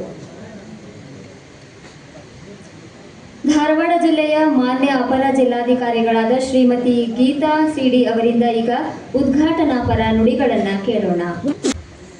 ಎಲ್ಲರಿಗೂ ಮೊದಲನೇದಾಗಿ ಬ್ರಹ್ಮಶ್ರೀ ನಾರಾಯಣ ಗುರು ಇವರ 171ನೆಯ ಜಯಂತಿಯ ಶುಭಾಶಯಗಳನ್ನು ಕೋರುತ್ತಾ, ವೇದಿಕೆಯ ಮೇಲೆ ಆಸೀನರಿರುವಂತಹ ಚಂದ್ರಶೇಖರ್ ಡವಳ್ಳಿಯವರೇ, ಅಧ್ಯಕ್ಷರು ಧಾರವಾಡ ಜಿಲ್ಲಾ ಆರ್ಯ ಈಡಿಗ ಸಮಾಜ, ತಿಮ್ಮಪ್ಪ ನಾಯಕ್ ಅವರೇ, ಶಂಕರ್ ಕೋಟ್ಯಾನ್ ಅವರೇ, ಇಲ್ಲಿವರೆಗೆ ವಿಶೇಷ ಉಪನ್ಯಾಸ ನೀಡಿರುವಂತಹ ಸುಶೀಲೇಂದ್ರಾಚಾರ್ಯ ಕುಂದರ್ಗಿ ಅವರೇ, ಜಗದೀಶ್ ಅವರೇ, ಇಳ್ಗೇರವರೇ ಹಾಗೂ ಕುಮಾರ್ ಬೆಕ್ಕೇರಿಯವರೇ, ಇನ್ನಿತರ ಗಣ್ಯಮಾನ್ಯರೇ ಹಾಗೂ ಇಲ್ಲಿ ನೆರೆದಿರುವಂತಹ ಅಕ್ಕ ತಂಗಿಯರೇ, ತಾಯಂದಿರೇ, ಮುದ್ದು ಮಕ್ಕಳೇ, ಅಣ್ಣ ತಮ್ಮಂದಿರೇ, ಪತ್ರಿಕಾ ಮಾಧ್ಯಮ ಮಿತ್ರರೇ, ಈಗಾಗಲೇ ನಮ್ಮ ತಾಯಂದಿರ ಕಡೆಯಿಂದ ಸಮಯ ಸಾಕಷ್ಟು ಆಯಿತು ಅಂತ ಹೇಳಿ ಸಮಯದ ಕುರಿತು ಸಣ್ಣದಾಗಿ ಧ್ವನಿ ಎದ್ದು ಬರ್ತಾ ಇದೆ. ಈಗಾಗಲೇ ವಿಶೇಷ ಉಪನ್ಯಾಸದಲ್ಲಿ ಸಾಕಷ್ಟು ಧಾರ್ಮಿಕವಾಗಿ ನಂತರ ಆತ್ಮಿಕವಾಗಿ ನಮ್ಮೆಲ್ಲರ ಕುರಿತು ವಿಶೇಷ ಉಪನ್ಯಾಸದ ಜೊತೆಗೆ ನಾರಾಯಣ ಗುರೂಜಿಯವರ ಜೀವನ ಚರಿತ್ರೆಯನ್ನು ನಮ್ಮ ಮುಂದೆ ಬಿಚ್ಚಿಟ್ರು. ಈ ಒಂದು ಸಂದರ್ಭದಲ್ಲಿ ನಾನೇನು ಹೇಳಿಕ್ಕೆ ಇಚ್ಛೆ ಪಡ್ತೀನಿ ಅಂತಂದರೆ, ಸುಮಾರು ಇವರು ನಾರಾಯಣ ಗುರುವರು 1956ರಿಂದ 1955ರವರೆಗೆ ಅವರ ಜೀವಮಾನ. ಅಂದರೆ ಇವರು 19ನೇ ಶತಮಾನ ಅಂತ್ಯ ಹಾಗೂ 20ನೇ ಶತಮಾನದ ಆರಂಭದಲ್ಲಿ ಜೀವನ ಇತ್ತು. ನಾವು ಈ ವೇದಿಕೆಯಲ್ಲಿ ನಾವು ಅನೇಕ ಕಾರ್ಯಕ್ರಮಗಳನ್ನು ಮಾಡ್ತೀವಿ. ಅಂದಾಜು ಒಂದು 50 ಕಾರ್ಯಕ್ರಮಗಳಾಗ್ತವೆ. ಆ ಎಲ್ಲ ಕಾರ್ಯಕ್ರಮಗಳಲ್ಲಿ ಕೇಂದ್ರ ಬಿಂದು ಅಥವಾ ವಿಶೇಷ ವಿಚಾರ ಏನಿರುತ್ತೆ ಅಂತಂದರೆ ಅಸ್ಪೃಶ್ಯತೆ, ಅಸಮಾನತೆ, ಬಡತನ, ನಿರುದ್ಯೋಗ, ಹೀಗೆ ಅನೇಕ ಸಮಾಜದ ಸುಧಾರಕರ ಜಯಂತಿಗಳನ್ನು ಆಚರಿಸ್ತೀವಿ. 12ನೇ ಶತಮಾನದಲ್ಲಿ ಹೋದರೆ ನಾವು 10-15 ಶರಣ ಪುರುಷರ ಜಯಂತಿ ಆಚರಿಸ್ತೀವಿ. ಆ ನಂತರ ಈಗ ನಮ್ಮ ನಾರಾಯಣ ಗುರೂಜಿಯವರ ಜಯಂತಿ. ಇಲ್ಲೇನು ಕಂಡು ಬರ್ತಾಯಿದೆ ಅಂದರೆ, ನಮ್ಮ ಭಾರತ ದೇಶದಲ್ಲಿ ಅಸಮಾನತೆ ಎತ್ತಿ ನಿಂತ ಸಮಯದೊಳಗೆ ಕೆಳಮಟ್ಟದ ಕೆಳಜಾತಿಯ ಜನರನ್ನು ಎತ್ತಿ ಹಿಡಿಲಿಕ್ಕೆ ಈ ಎಲ್ಲ ಮಹಾನ್ ವ್ಯಕ್ತಿಗಳು ಸಮಾಜ ಸುಧಾರಕರಾಗಿ ಹುಟ್ಟಿ ಬಂದರು. ಇವರು ಹೇಳ್ತಾರೆ, ಇವತ್ತು ನಾವು ಪ್ರಧಾನಮಂತ್ರಿ ಕರಕುಶಲ ಕಾರ್ಯಕ್ರಮ ಅಂತ ಹೇಳಿ ಒಂದು ದೊಡ್ಡ ಸ್ಕೀಮ್ ಇದೆ ದೇಶದಾದ್ಯಂತ. ಅಂದರೆ ಪ್ರತಿಯೊಂದು ಕರಕುಶಲವನ್ನು ನೀವು ಪ್ರೋತ್ಸಾಹಿಸಿ, ಅಂದರೆ ನಮ್ಮ ಕಸುಬನ್ನು ನಾವು ಬಿಡಬೇಡ್ರಿ. ಯಾಕಂದರೆ ಇತ್ತೀಚೆಗೆ ನಾವು ಗ್ಲೋಬಲೈಸೇಷನ್, ಮಾಡರ್ನೈಸೇಷನ್, ಲಿಬರಲೈಸೇಷನ್ ಅಂತ ಹೇಳಿ ನಮ್ಮ ಕಸುಬನ್ನು ನಾವು ಮರಿತಾ ಇದ್ದೀವಿ. ಅಕ್ಕಸಾಲಿಗರಿಗೂ ಬಡಿಗೆ ಇರ್ಬೋದು, ನಾನು ಪ್ರತಿ ವೇದಿಕೆಯಲ್ಲೂ ಹೇಳ್ತೀನಿ. ಆದರೆ 19ನೇ ಶತಮಾನದ ಆದಿಯಲ್ಲಿ, 18ನೇ ಶತಮಾನದ ಅಂತ್ಯದಲ್ಲೇ ಹೇಳ್ತಾರೆ, ನಿಮ್ಮ ಕರಕುಶಲಗಳನ್ನು ಮರಿಬೇಡ್ರಿ. ನಿಮ್ಮ ಮನಸ್ಸು ಬುದ್ಧಿ ಎರಡೂ ಒಂದೇ ಬ್ಯಾಲೆನ್ಸ್ಡ್ ಆಗಿರಬೇಕು. ಯೋಗ ಪರಿಣಿತರು ಇದ್ದರು. ಇವರು ಕೇವಲ ಸಂತರಾಗಿರದೆ ಸಮಾಜ ಸುಧಾರಕರಿದ್ದರು. ಇಲ್ಲಿ ತಮ್ಮೆಲ್ಲರ ಮುಂದೆ ಒಂದು ಪ್ರಸಂಗವನ್ನು ಹೇಳಿಕ್ಕೆ ನಾನು ಇಚ್ಛೆ ಪಡ್ತೀನಿ. ಅವ್ರು ಎಷ್ಟು ಪ್ರಾಕ್ಟಿಕಲ್ ಆಗಿ ವಿಚಾರ ಮಾಡ್ತಾ ಇದ್ರು. ಒಬ್ಬ ಜಡ್ಜ್ ಕರೀತಾರೆ ನಾರಾಯಣ ಗುರು ಅವರಿಗೆ. ಹೌದು, ಯಾಕಂದರೆ ಇವರು ಧರ್ಮ ಪ್ರತಿಪಾದಕರು ಇದ್ರು, ಧರ್ಮದ ಬಗ್ಗೆ ಹೇಳ್ಕೊಡ್ತಾ ಇದ್ರು, ದೇವರಲ್ಲಿ ನಂಬಿಕೆಯನ್ನು ಇಡಲಿಕ್ಕೆ ಹೇಳ್ಕೊಡ್ತಾ ಇದ್ರು. ಮನುಷ್ಯನನ್ನು ನಾವು ಅಷ್ಟು ಸದ್ಬಳಕೆ ಮಾಡಬೇಕು ಅಂತ ಜಡ್ಜಿಗೆ ಶಾಕ್ ಆಗಿಬಿಡ್ತೀವಿ. ಎಂತ ಉತ್ತರ ಕೊಟ್ಟರಲ್ಲ ಅಂತ ಹೇಳಿ. ಯಾಕಂದರೆ ನಾವೇನು ಹೇಳ್ತೀವಿ, ಹುಟ್ಟಿದಾಗಿಂದ ಹಿಡಿದು ಸಾಯುವವರೆಗೆ ಬರೀ ಧರ್ಮದ ಬಗ್ಗೆ ಹೇಳ್ತೀವಿ, ಜಾತಿ ಬಗ್ಗೆ ಹೇಳ್ತೀವಿ. ಜಾತಿಯನ್ನು ತೆಗೆದು ಹಾಕಬೇಕು. ನಾರಾಯಣ ಗುರುವಿಂದ ಹಿಡ್ಕೊಂಡು ಬಸವಣ್ಣನವರಿಂದ ಹಿಡಿದು, ನಾರಾಯಣ ಗುರುವಿಂದ ಹಿಡಿದು ಬಾಬಾ ಸಾಹೇಬ್ ಅಂಬೇಡ್ಕರ್ ಅವ್ರಿಗೆ ಹೇಳ್ತಾರೆ, ಎಲ್ಲ ಧಾರ್ಮಿಕ ಪುರುಷರು ಸಮಾಜ ಸುಧಾರಕರು ಮಾಡಿಟ್ಟವರ ಕಾಣಿಕೆಗಳನ್ನು, ಕೊಡುಗೆಗಳನ್ನು ಸಂವಿಧಾನಾತ್ಮಕವಾಗಿ ಬರೆದಿಟ್ಟಂಥವರು ನಮ್ಮ ಬಾಬಾ ಸಾಹೇಬ್ ಅಂಬೇಡ್ಕರ್. ಯಾಕಂದರೆ ಇವತ್ತು ಈ ಸಮಾಜ ಸುಧಾರಕರು ಇರಲಿಲ್ಲ ಜಗತ್ತಿನಲ್ಲಿ ಅಂದರೆ ನಾನು ನೀವು ಯಾರು ಈ ಒಂದು ಹಾಲ್ನಲ್ಲಿ ಕುಂತು ಫಂಕ್ಷನ್ ಮಾಡಲಿಕ್ಕೆ ಇರ್ತಾ ಇರಲಿಲ್ಲ. ಅಂತ ಮಹಾನ್ ಪುರುಷರ ನಾವು ಜಯಂತಿಯನ್ನು ಆಚರಿಸ್ತಾ ಇದ್ದೀವಿ. ಅದಕ್ಕೋಸ್ಕರ ಎಲ್ಲ ತಾಯಂದಿರಿದ್ದಾರೆ, ಅಣ್ಣ ತಮ್ಮಂದಿದ್ದಾರೆ. ಶಿಕ್ಷಣಕ್ಕೆ ಅವತ್ತಿನ ದಿವಸನೇ ಸಾಕಷ್ಟು ಒತ್ತಡ ಇತ್ತು. ಯಾರೇ ಶಿಕ್ಷಣ ಕೊಡ್ತಾ ಇದ್ರು. ಇವತ್ತು ನಮ್ಮ ಸಂವಿಧಾನಾತ್ಮಕವಾಗಿ ಅದು ಒಂದು ಹಕ್ಕಾಗಿ ಬಂದಿದೆ. ಅದಕ್ಕೆ ತಮ್ಮಲ್ಲೆಲ್ಲ ನಾನು ಕೇಳ್ಕೊಳ್ಳೋದಂದರೆ, ದಯವಿಟ್ಟು ನಿಮ್ಮ ಮಕ್ಕಳನ್ನು ಸ್ಕೂಲ್ಗೆ ಕಳಿಸಿ, ಸರ್ಕಾರಿ ಶಾಲೆಗೆ ಕಳಿಸಿ. ಮಕ್ಕಳ ಓದಿನ ಬಗ್ಗೆ ಗಮನ ಕೊಡಿ. ನಮಗೆ ಯಾವುದೇ ಆಸ್ತಿ ನಮ್ಮ ಜೊತೆಗೆ ಬರೋಲ್ಲ, ವಿದ್ಯೆ ಒಂದೇ ನಮ್ಮ ಜೊತೆ ಇರುತ್ತೆ. ನಾವೊಂದು 100 ಕೋಟಿ ಮಾಡಿ ಇರಬಹುದು, ಆದರೆ ಅದು ನಮ್ಮ ಹತ್ರ ಇರಲ್ಲ. ಕೇವಲ ವಿದ್ಯೆಯನ್ನು ಯಾರೂ ಕದೀಲಿಕ್ಕಾಗಲ್ಲ. ನಿಮ್ಮ ಆಸ್ತಿಯನ್ನು ಕದೀತಾರೆ, ನಿಮ್ಮ ಬಂಗಾರ ಕಳ್ತನ ಮಾಡ್ತಾರೆ, ಎಲ್ಲ ಕಳ್ತನ ಆಗುತ್ತೆ. ಅದಕ್ಕೆ ನಾವು ನಾರಾಯಣಜಿಯವರು ಹಾಕಿಕೊಟ್ಟಂಥ ದಾರಿ ಏನಂದರೆ, ನಮ್ಮಲ್ಲಿ ನಾವು ಸದೃಢರಾಗಬೇಕು. ಮಾನಸಿಕವಾಗಿ, ದೈಹಿಕವಾಗಿ ಸದೃಢರಾಗಬೇಕು. ಮಾನಸಿಕವಾಗಿ ಸದೃಢ ಆಯಿತು ಅಂತಂದರೆ ನಮ್ಮ ವಿದ್ಯಾಭ್ಯಾಸನೂ ಸಹ ಅಷ್ಟೇ ಗಟ್ಟಿಯಾಗುತ್ತೆ. ಹಾಗಾಗಿ ದಯವಿಟ್ಟು ಈ ಒಂದು ಪ್ರಸಂಗದಲ್ಲಿ ನಾವು ನಮ್ಮ ಪೀಳಿಗೆಗೆ ನಾರಾಯಣ ಗುರೂಜಿಯವರ ವಿಚಾರಗಳನ್ನು ಮುಂದೆ ತಗೊಂಡು ಹೋಗೋದು ಅತ್ಯಂತ ಜವಾಬ್ದಾರಿಯುತ ಕಾರ್ಯ ಆಗಿದೆ. ಅದಕ್ಕೋಸ್ಕರ ತಾವೆಲ್ಲರೂ ಈ ಒಂದು ಕಾರ್ಯಕ್ರಮದಲ್ಲಿ ಆಗಮಿಸಿ ಈ ಕಾರ್ಯಕ್ರಮವನ್ನು ಇನ್ನೊಂದು ಕಾರ್ಮಿಕರ ಬಗ್ಗೆನೂ ಸಹ, ಕಾರ್ಮಿಕರು ಲೇಬರ್ಸ್ ಬಗ್ಗೆನೂ ಸಹ ಸಾಕಷ್ಟು ಚಳುವಳಿಯನ್ನು ಮಾಡ್ತಾರೆ ದೇಶದಾದ್ಯಂತ. ಗಾಂಧೀಜಿಯವರನ್ನು ಭೇಟಿ ಆಗ್ತಾರೆ. ಸಮಕಾಲೀನ ಎಲ್ಲ ಮಹಾನ್ ಪುರುಷರು ನಾರಾಯಣ ಗುರೂಜಿಯವರ ಜೊತೆ ಒಡನಾಟ ಇತ್ತು ಅಂತ ನಾನು ಹೇಳ್ತೀನಿ. ಯಾಕಂದ್ರೆ ಇವತ್ತು ನಾವು ಕಾರ್ಮಿಕ ಲೇಬರ್ ಡಿಪಾರ್ಟ್ಮೆಂಟ್ ಕ್ರಿಯೇಟ್ ಮಾಡಿಬಿಟ್ಟು ಸಂವಿಧಾನಾತ್ಮಕವಾಗಿ ಬಂದಂತಹ labour working hours, payment, wages ಇದನ್ನೆಲ್ಲ ನಾವು ಮಾತಾಡ್ತೀವಿ. ಆದರೆ ಅವತ್ತಿನ ಕಾಲದಲ್ಲಿನೇ ನಾರಾಯಣ ಗುರೂಜಿಯವರು ಅಂದರೆ ಅವರು ಒಂದು ಮಿನಿ ಸಂವಿಧಾನ ಇದ್ದಂಗೆ. ವಚನಗಳು ಒಂದು ಪಾರ್ಟ್ ಆಫ್ ಪಾರ್ಲಿಮೆಂಟ್, ಇವ್ರ ಹೇಳಿಕೆಗಳು ಸಹ ನಮ್ಮ ಮಿನಿ ಸಂವಿಧಾನ ಅಂತ ನಾನು ಹೇಳಿಕ್ಕೆ ಇಚ್ಛೆ ಪಡ್ತೀನಿ. ಇಲ್ಲಿವರೆಗೆ ತಾವೆಲ್ಲರೂ ಅತ್ಯಂತ ಉತ್ಸುಕರಾಗಿ ಕಾರ್ಯಕ್ರಮದಲ್ಲಿ ಭಾಗಿಯಾಗಿದ್ದರು. ಆಗಲೇ 7 ಗಂಟೆ ಆಗುತ್ತೆ ನಮ್ಮೆಲ್ಲ ತಾಯಂದಿರ ಮನೆಗೆ ರೀಚ್ ಆಗೋಷ್ಟರೊಳಗೆ. ಈ ಒಂದು ಜಯಂತಿಯಲ್ಲಿ ಭಾಗವಹಿಸೋದಕ್ಕೆ ನಮಗೊಂದು ಅವಕಾಶ ನೀಡೋದಕ್ಕೆ ತಮಗೆಲ್ಲರಿಗೂ ಧನ್ಯವಾದ ಹೇಳ್ತಾ ಧನ್ಯವಾದ. ಈಗ ಶ್ರೀ ಚಂದ್ರಶೇಖರ್ ಢವಳಗಿ ಅವರಿಂದ ಅಧ್ಯಕ್ಷೀಯ ಭಾಷಣ, ನಂತರ ಪ್ರತಿಭಾವಂತ ವಿದ್ಯಾರ್ಥಿಗಳಿಂದ ಸನ್ಮಾನ ಕಾರ್ಯಕ್ರಮ ಇದೆ. ಇದಾದ ನಂತರ ಉಪಹಾರದ ವ್ಯವಸ್ಥೆ.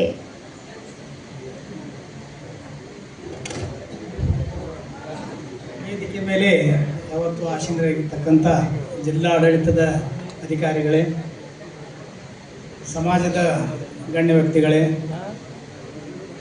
ಆತ್ಮೀಯ ಸಮಾಜ ಬಾಂಧವರೇ, ಅಕ್ಕ ತಂಗಿಯಂದಿರೇ, ಅಣ್ಣ ತಮ್ಮಂದಿರೇ, ಬ್ರಹ್ಮಶ್ರೀ ನಾರಾಯಣ ಗುರುಗಳ ಅನೇಕ ವಿಚಾರಗಳನ್ನು ನಮ್ಮ ಉಪಾಸನಾಗಿರ್ತಕ್ಕಂಥ ಸುಶೀಲೇಂದ್ರ ಕುಂದರ್ಗಿ ಅವರು ಸವಿಸ್ತಾರವಾಗಿ ನಮಗೆಲ್ಲ ತಿಳಿಸಿಕೊಟ್ರು. ಇವತ್ತಿನ ದಿನ ಬ್ರಹ್ಮಶ್ರೀ ನಾರಾಯಣ ಗುರುಗಳನ್ನು 170ನೇ ಜಯಂತಿ ಆಚರಿಸ್ತಾ ಇದ್ದೀವಿ. ಆದರೆ ಬ್ರಹ್ಮಶ್ರೀ ನಾರಾಯಣಗಳು ಒಂದೇ ಜಾತಿ, ಒಂದೇ ಮತ, ಒಬ್ಬನೇ ದೇವರು ಅನ್ನುವಂಥ ಏನು ವಾಕ್ಯದೊಂದಿಗೆ ಸಂಘಟನೆಯಿಂದ ಸಬಲಿತರಾಗಬೇಕು, ಶಿಕ್ಷಣದಿಂದ ಸ್ವತಂತ್ರರಾಗಬೇಕು, ಅಂದ್ರೆ ಎಲ್ಲರೂ ಶಿಕ್ಷಣ ಪಡಿಬೇಕು ಅನ್ನುವಂಥದ್ದು. ಉದಾಹರಣೆಗೆ ಇವತ್ತು ನಾವು ಕೇರಳದಲ್ಲಿ ನೋಡಿದರೆ ಇಡೀ ದೇಶದಲ್ಲಿ ಸಾಕ್ಷರತೆ ಪ್ರಮಾಣ ಹೆಚ್ಚಿಗೆ ಇರತಕ್ಕಂಥ ಒಂದು ಯಾವುದೇ ರಾಜ್ಯ ಇದ್ರೆ ಅದು ಕೇರಳ ರಾಜ್ಯ ಅಂತೇಳಿ ಹೇಳ್ತೀವಿ. ಅಂದ್ರೆ ನಾರಾಯಣ ಗುರುಗಳ ಏನು ಕೆಲಸ ಮಾಡಿದರು ಅನ್ನುವಂಥದ್ದನ್ನು ಮಂಗಳೂರು ಈ ಕಡೆ ಕರ್ನಾಟಕದ ಕರಾವಳಿ ಭಾಗದಲ್ಲಿ ನಾರಾಯಣ ಗುರುಗಳು ಅನೇಕ ಕೆಲಸಗಳು ಮಾಡಿದರು. ಆ ಕರಾವಳಿ ಭಾಗದಲ್ಲಿ ಇವತ್ತಿನ ಸಾಕ್ಷರತೆ ಪ್ರಮಾಣ 100% ಸಾಕ್ಷರತೆ ಪ್ರಮಾಣ ಕರಾವಳಿ ಭಾಗದಲ್ಲಿದೆ. ಸೊ ಇದರ ಪ್ರಭಾವ ಇವತ್ತಿಗೂ ನಮಗೆ ಕಾಣಿಸ್ತಾ ಇದೆ. ಬ್ರಹ್ಮಶ್ರೀ ನಾರಾಯಣಗಳು ಯಾವ ರೀತಿ ಶಿಕ್ಷಣದಿಂದ ನಾವೆಲ್ಲ ಸ್ವತಂತ್ರರಾಗಬೇಕು, ಸಂಘಟನೆಯಿಂದ ಬಲಯುತರಾಗಬೇಕು ಅನ್ನುವಂಥ ಒಂದು ಸಂದೇಶ ಕೊಟ್ಟರು. ಮತ್ತು ಯಾವುದೇ ಕಾರಣಕ್ಕೂ ಈಗಾಗಲೇ ಹೇಳಿದಾಗೆ ಒಂದು ಶಿವಾಲಯನ ಮಾಡಿ ಶಿವಗಿರಿಯಲ್ಲಿ, ಇದು ಉಳ್ಳವರ ಶಿವಾಲಯ ಅಂತ ಏನು ಹೇಳಿದರು, ಇದು ನಮ್ಮ ಹಿಂದುಳಿದವರ ಶಿವಾಲಯ, ಎಲ್ಲರೂ ಬರ್ತಕ್ಕಂಥ ಒಂದು ಶಿವಾಲಯ ಅಂತ ಹೇಳಿದ್ರು. ಇವತ್ತು ಜಗತ್ ಪ್ರಸಿದ್ಧ ಆಗಿರ್ತಕ್ಕಂಥ ಶಿವಗಿರಿ ದೇವಾಲಯ ಇವತ್ತು ನಮಗೆ ಕಾಣ್ತಾ ಇದೆ. ಆ ರೀತಿ ಒಂದು ಸಮಾನತೆಯನ್ನು ಸಾರಿರ್ತಕ್ಕಂಥ ಬ್ರಹ್ಮಶ್ರೀ ನಾರಾಯಣ ಗುರು ಜಯಂತಿಯನ್ನು ನಾವು ಆಚರಣೆ ಮಾಡ್ತಾ ಇದ್ದೀವಿ. ಅವರ ಹಾಕಿಕೊಟ್ಟಂಥ ವಿಚಾರಗಳನ್ನು ತೋರಿಸಿರ್ತಕ್ಕಂಥ ಮಾರ್ಗಗಳನ್ನು ನಾವು ನಮ್ಮ ಜೀವನದಲ್ಲಿ ಪಾಲಿಸಬೇಕು. ಸಮಾಜದಲ್ಲಿ ಇವತ್ತು ನಾವು ಅನೇಕಗಳನ್ನು ಕಾಣ್ತೀವಿ. ನಾವು ಹಿಂದುಳಿದವರು ಅನ್ನುವಂಥದ್ದನ್ನು ಅರ್ಜಿ ಹಾಕ್ತಾ ಇದ್ದಾರೆ ಸರ್ಕಾರಕ್ಕೆ. ನಮ್ಮನ್ನು ಹಿಂದುಳಿದ ಪಟ್ಟಿಯಲ್ಲಿ ಸೇರಿಸ್ಬೇಕು, ನಮಗೆ ಹಿಂದುಳಿದ ಪಟ್ಟಿಯಲ್ಲಿ ಸೇರಿಸ್ಬೇಕು. ಯಾರೂ ಹಿಂದುಳಿದವರಲ್ಲ, ನಾವೆಲ್ಲ ಸಮಾನರು ಅನ್ನುವಂಥ ಸಂದೇಶವನ್ನು ಬ್ರಹ್ಮಶ್ರೀ ನಾರಾಯಣಗಳು ನಮಗೆ ಹೇಳಿದರು. ಆ ರೀತಿ ನಮ್ಮ ಮಾನಸಿಕತೆಯಾಗಿ ನಾವು ಯಾರು ಹಿಂದುಳಿದರು ಅನ್ನುವಂಥ ಮೊದಲು ನಮ್ಮ ಮಾನಸಿಕತೆ ತೆಗೆದು ಹಾಕಬೇಕು. ನಾವೆಲ್ಲರೂ ಸ್ವತಂತ್ರರು ಮತ್ತು ಸಮಾನರು, ಒಂದೇ ಜಾತಿ, ಒಬ್ಬನೇ ದೇವರು, ಒಂದೇ ಮತ. ಹುಟ್ಟುವಾಗ ಯಾರೂ ನಾವು ಜಾತಿಯಿಂದ ಹುಟ್ಟಿರುವುದಿಲ್ಲ, ಲೇಬಲ್ ಹಾಕಿರೋಂಗಿಲ್ಲ. ಎಲ್ಲರ ಮೈಲಿ ಹರಿತಕ್ಕಂಥ ಒಂದೇ ರಕ್ತ. ಇವತ್ತು ಸಾಲಾಗಿ ನಿಂದಿರಿಸಿ ಅನೇಕ ಜನರನ್ನು ನಿಂದಿರಿಸಿ ನಾವು ವಿದ್ಯಾಭ್ಯಾಸ ಒಂದೇ ಇದರಲ್ಲಿ ಕೊಟ್ಟರೆ ಕೆಲವರು ಮುಂದೆ ಹೋಗ್ಬೋದು, ಕೆಲವು ಹಿಂದೆ ಹೋಗ್ಬೋದು. ಆದ್ರೆ ಅವರು ಮಾಡಿರ್ತಕ್ಕಂಥ ಪ್ರಯತ್ನ ಮತ್ತು ಇದ್ರ ಮೇಲೆ ನಿರ್ಭರ ಆಗ್ತದೆ. ಆ ರೀತಿ ನಾವು ನಮ್ಮಲ್ಲಿರ್ತಕ್ಕಂಥ ಯುವ ಪೀಳಿಗೆ ಮತ್ತು ನಮ್ಮಿರ್ತಕ್ಕಂಥ ವಿದ್ಯಾರ್ಥಿಗಳು ಸಮಾಜದಲ್ಲಿ ಸದೃಢ ಆಗಿ ಸಮಾಜದಲ್ಲಿ ಮುಂಚೂಣಿಯಲ್ಲಿ ಇವತ್ತಿನ ದಿನ ಸರ್ಕಾರ ಬ್ರಹ್ಮಶ್ರೀ ನಾರಾಯಣ ಗುರುಗಳನ್ನು ಸರ್ಕಾರಿ ಕಾರ್ಯಕ್ರಮ ಆಚರಣೆ ಮಾಡಬೇಕು ಅನ್ನುವಂಥ ಈ ನಿರ್ಧಾರ ತಗೊಂಡು ಕಾರ್ಯಕ್ರಮ ಮಾಡ್ತಾ ಇರೋದರಿಂದ ನಾವು ಮತ್ತೊಮ್ಮೆ ನಮ್ಮ ಎಲ್ಲ ಸಮಾಜದ ಬಾಂಧವರ ಪರವಾಗಿ ಸರ್ಕಾರದ ಆಡಳಿತಗಳಿಗೆ ಅನೇಕ ಧನ್ಯವಾದಗಳನ್ನು ಈ ಸಂದರ್ಭದಲ್ಲಿ ನಾನು ಸಲ್ಲಿಸ್ತೇನೆ. ಅಪರ ಜಿಲ್ಲಾಧಿಕಾರಿಗಳಾದ ಶ್ರೀಮತಿ ಗೀತಾ ಸಿಡಿ ಅವರಿಗೆ ಧನ್ಯವಾದಗಳು. ಶ್ರೀ ಸುಶೀಲೇಂದ್ರಾಚಾರ್ಯ ಕುಂದರ್ಗಿ ಇವರು ವಿಶೇಷ ಉಪನ್ಯಾಸಕ್ಕಾಗಿ ಆಗಮಿಸಿದ್ರು, ಇವರಿಗೂ ಕೂಡ ಧನ್ಯವಾದಗಳು. ಶ್ರೀ ಸಂತೋಷ್ ಚೌಹಾಣ್ ಮಾನ್ಯ ಉಪಮಹಾಪೌರರು ಹುಬ್ಬಳ್ಳಿ ಧಾರವಾಡ ಮಹಾನಗರ ಪಾಲಿಕೆ, ಶ್ರೀ ಚಂದ್ರಶೇಖರ್ ಢವಳಗಿ ಅಧ್ಯಕ್ಷರು ಧಾರವಾಡ ಜಿಲ್ಲಾ ಆರ್ಯ ಇಡಿಗ ಸಂಘ ಧಾರವಾಡ ಜಿಲ್ಲೆ, ಶ್ರೀ ತಿಮ್ಮಪ್ಪ ಡಿ ನಾಯಕ್ ಅಧ್ಯಕ್ಷರು ಹುಬ್ಬಳ್ಳಿ ಧಾರವಾಡ ನಾಮಧಾರಿ ಹಿತವರ್ಧಕ ಸಂಘ ಹುಬ್ಬಳ್ಳಿ, ಶ್ರೀ ಶಂಕರ್ ಕೋಟ್ಯಾನ್ ಸದಸ್ಯರು ಬಿಲ್ಲವ ಸಮಾಜ ಸೇವಾ ಸಂಘ ಹುಬ್ಬಳ್ಳಿ ಧಾರವಾಡ, ಶ್ರೀ ಕುಮಾರ್ ಬೆಕ್ಕೇರಿ ಸಹಾಯಕ ನಿರ್ದೇಶಕರು ಕನ್ನಡ ಮತ್ತು ಸಂಸ್ಕೃತಿ ಇಲಾಖೆ ಧಾರವಾಡ ಜಿಲ್ಲೆ, ಶ್ರೀ ಬಿ.ಐ. ಎಳಗೇರ್ ಹಾಗೂ ಶ್ರೀ ಐ.ಎಚ್. ಜಗದೀಶ್ ಪ್ರಾದೇಶಿಕ ಅಧಿಕಾರಿಗಳು ಪರಿಸರ ಇಲಾಖೆ ಧಾರವಾಡ ಜಿಲ್ಲೆ. ಇವರಿಗೆಲ್ಲರಿಗೂ ಧನ್ಯವಾದಗಳನ್ನು ತಿಳಿಸ್ತಾ ಪತ್ರಿಕಾ ಮಾಧ್ಯಮದವರಿಗೆ, ಛಾಯಾಗ್ರಾಹಕರಿಗೆ ಪ್ರತ್ಯಕ್ಷವಾಗಿ ಹಾಗೂ ಪರೋಕ್ಷವಾಗಿ ಎಲ್ಲರಿಗೂ ನಾನು ಜಿಲ್ಲಾಡಳಿತ ಹಾಗೂ ಕನ್ನಡ ಮತ್ತು ಸಂಸ್ಕೃತಿ ಇಲಾಖೆ ಪರವಾಗಿ ಹೃದಯಪೂರ್ವಕ ಧನ್ಯವಾದಗಳನ್ನು ಹೇಳುತ್ತೇನೆ.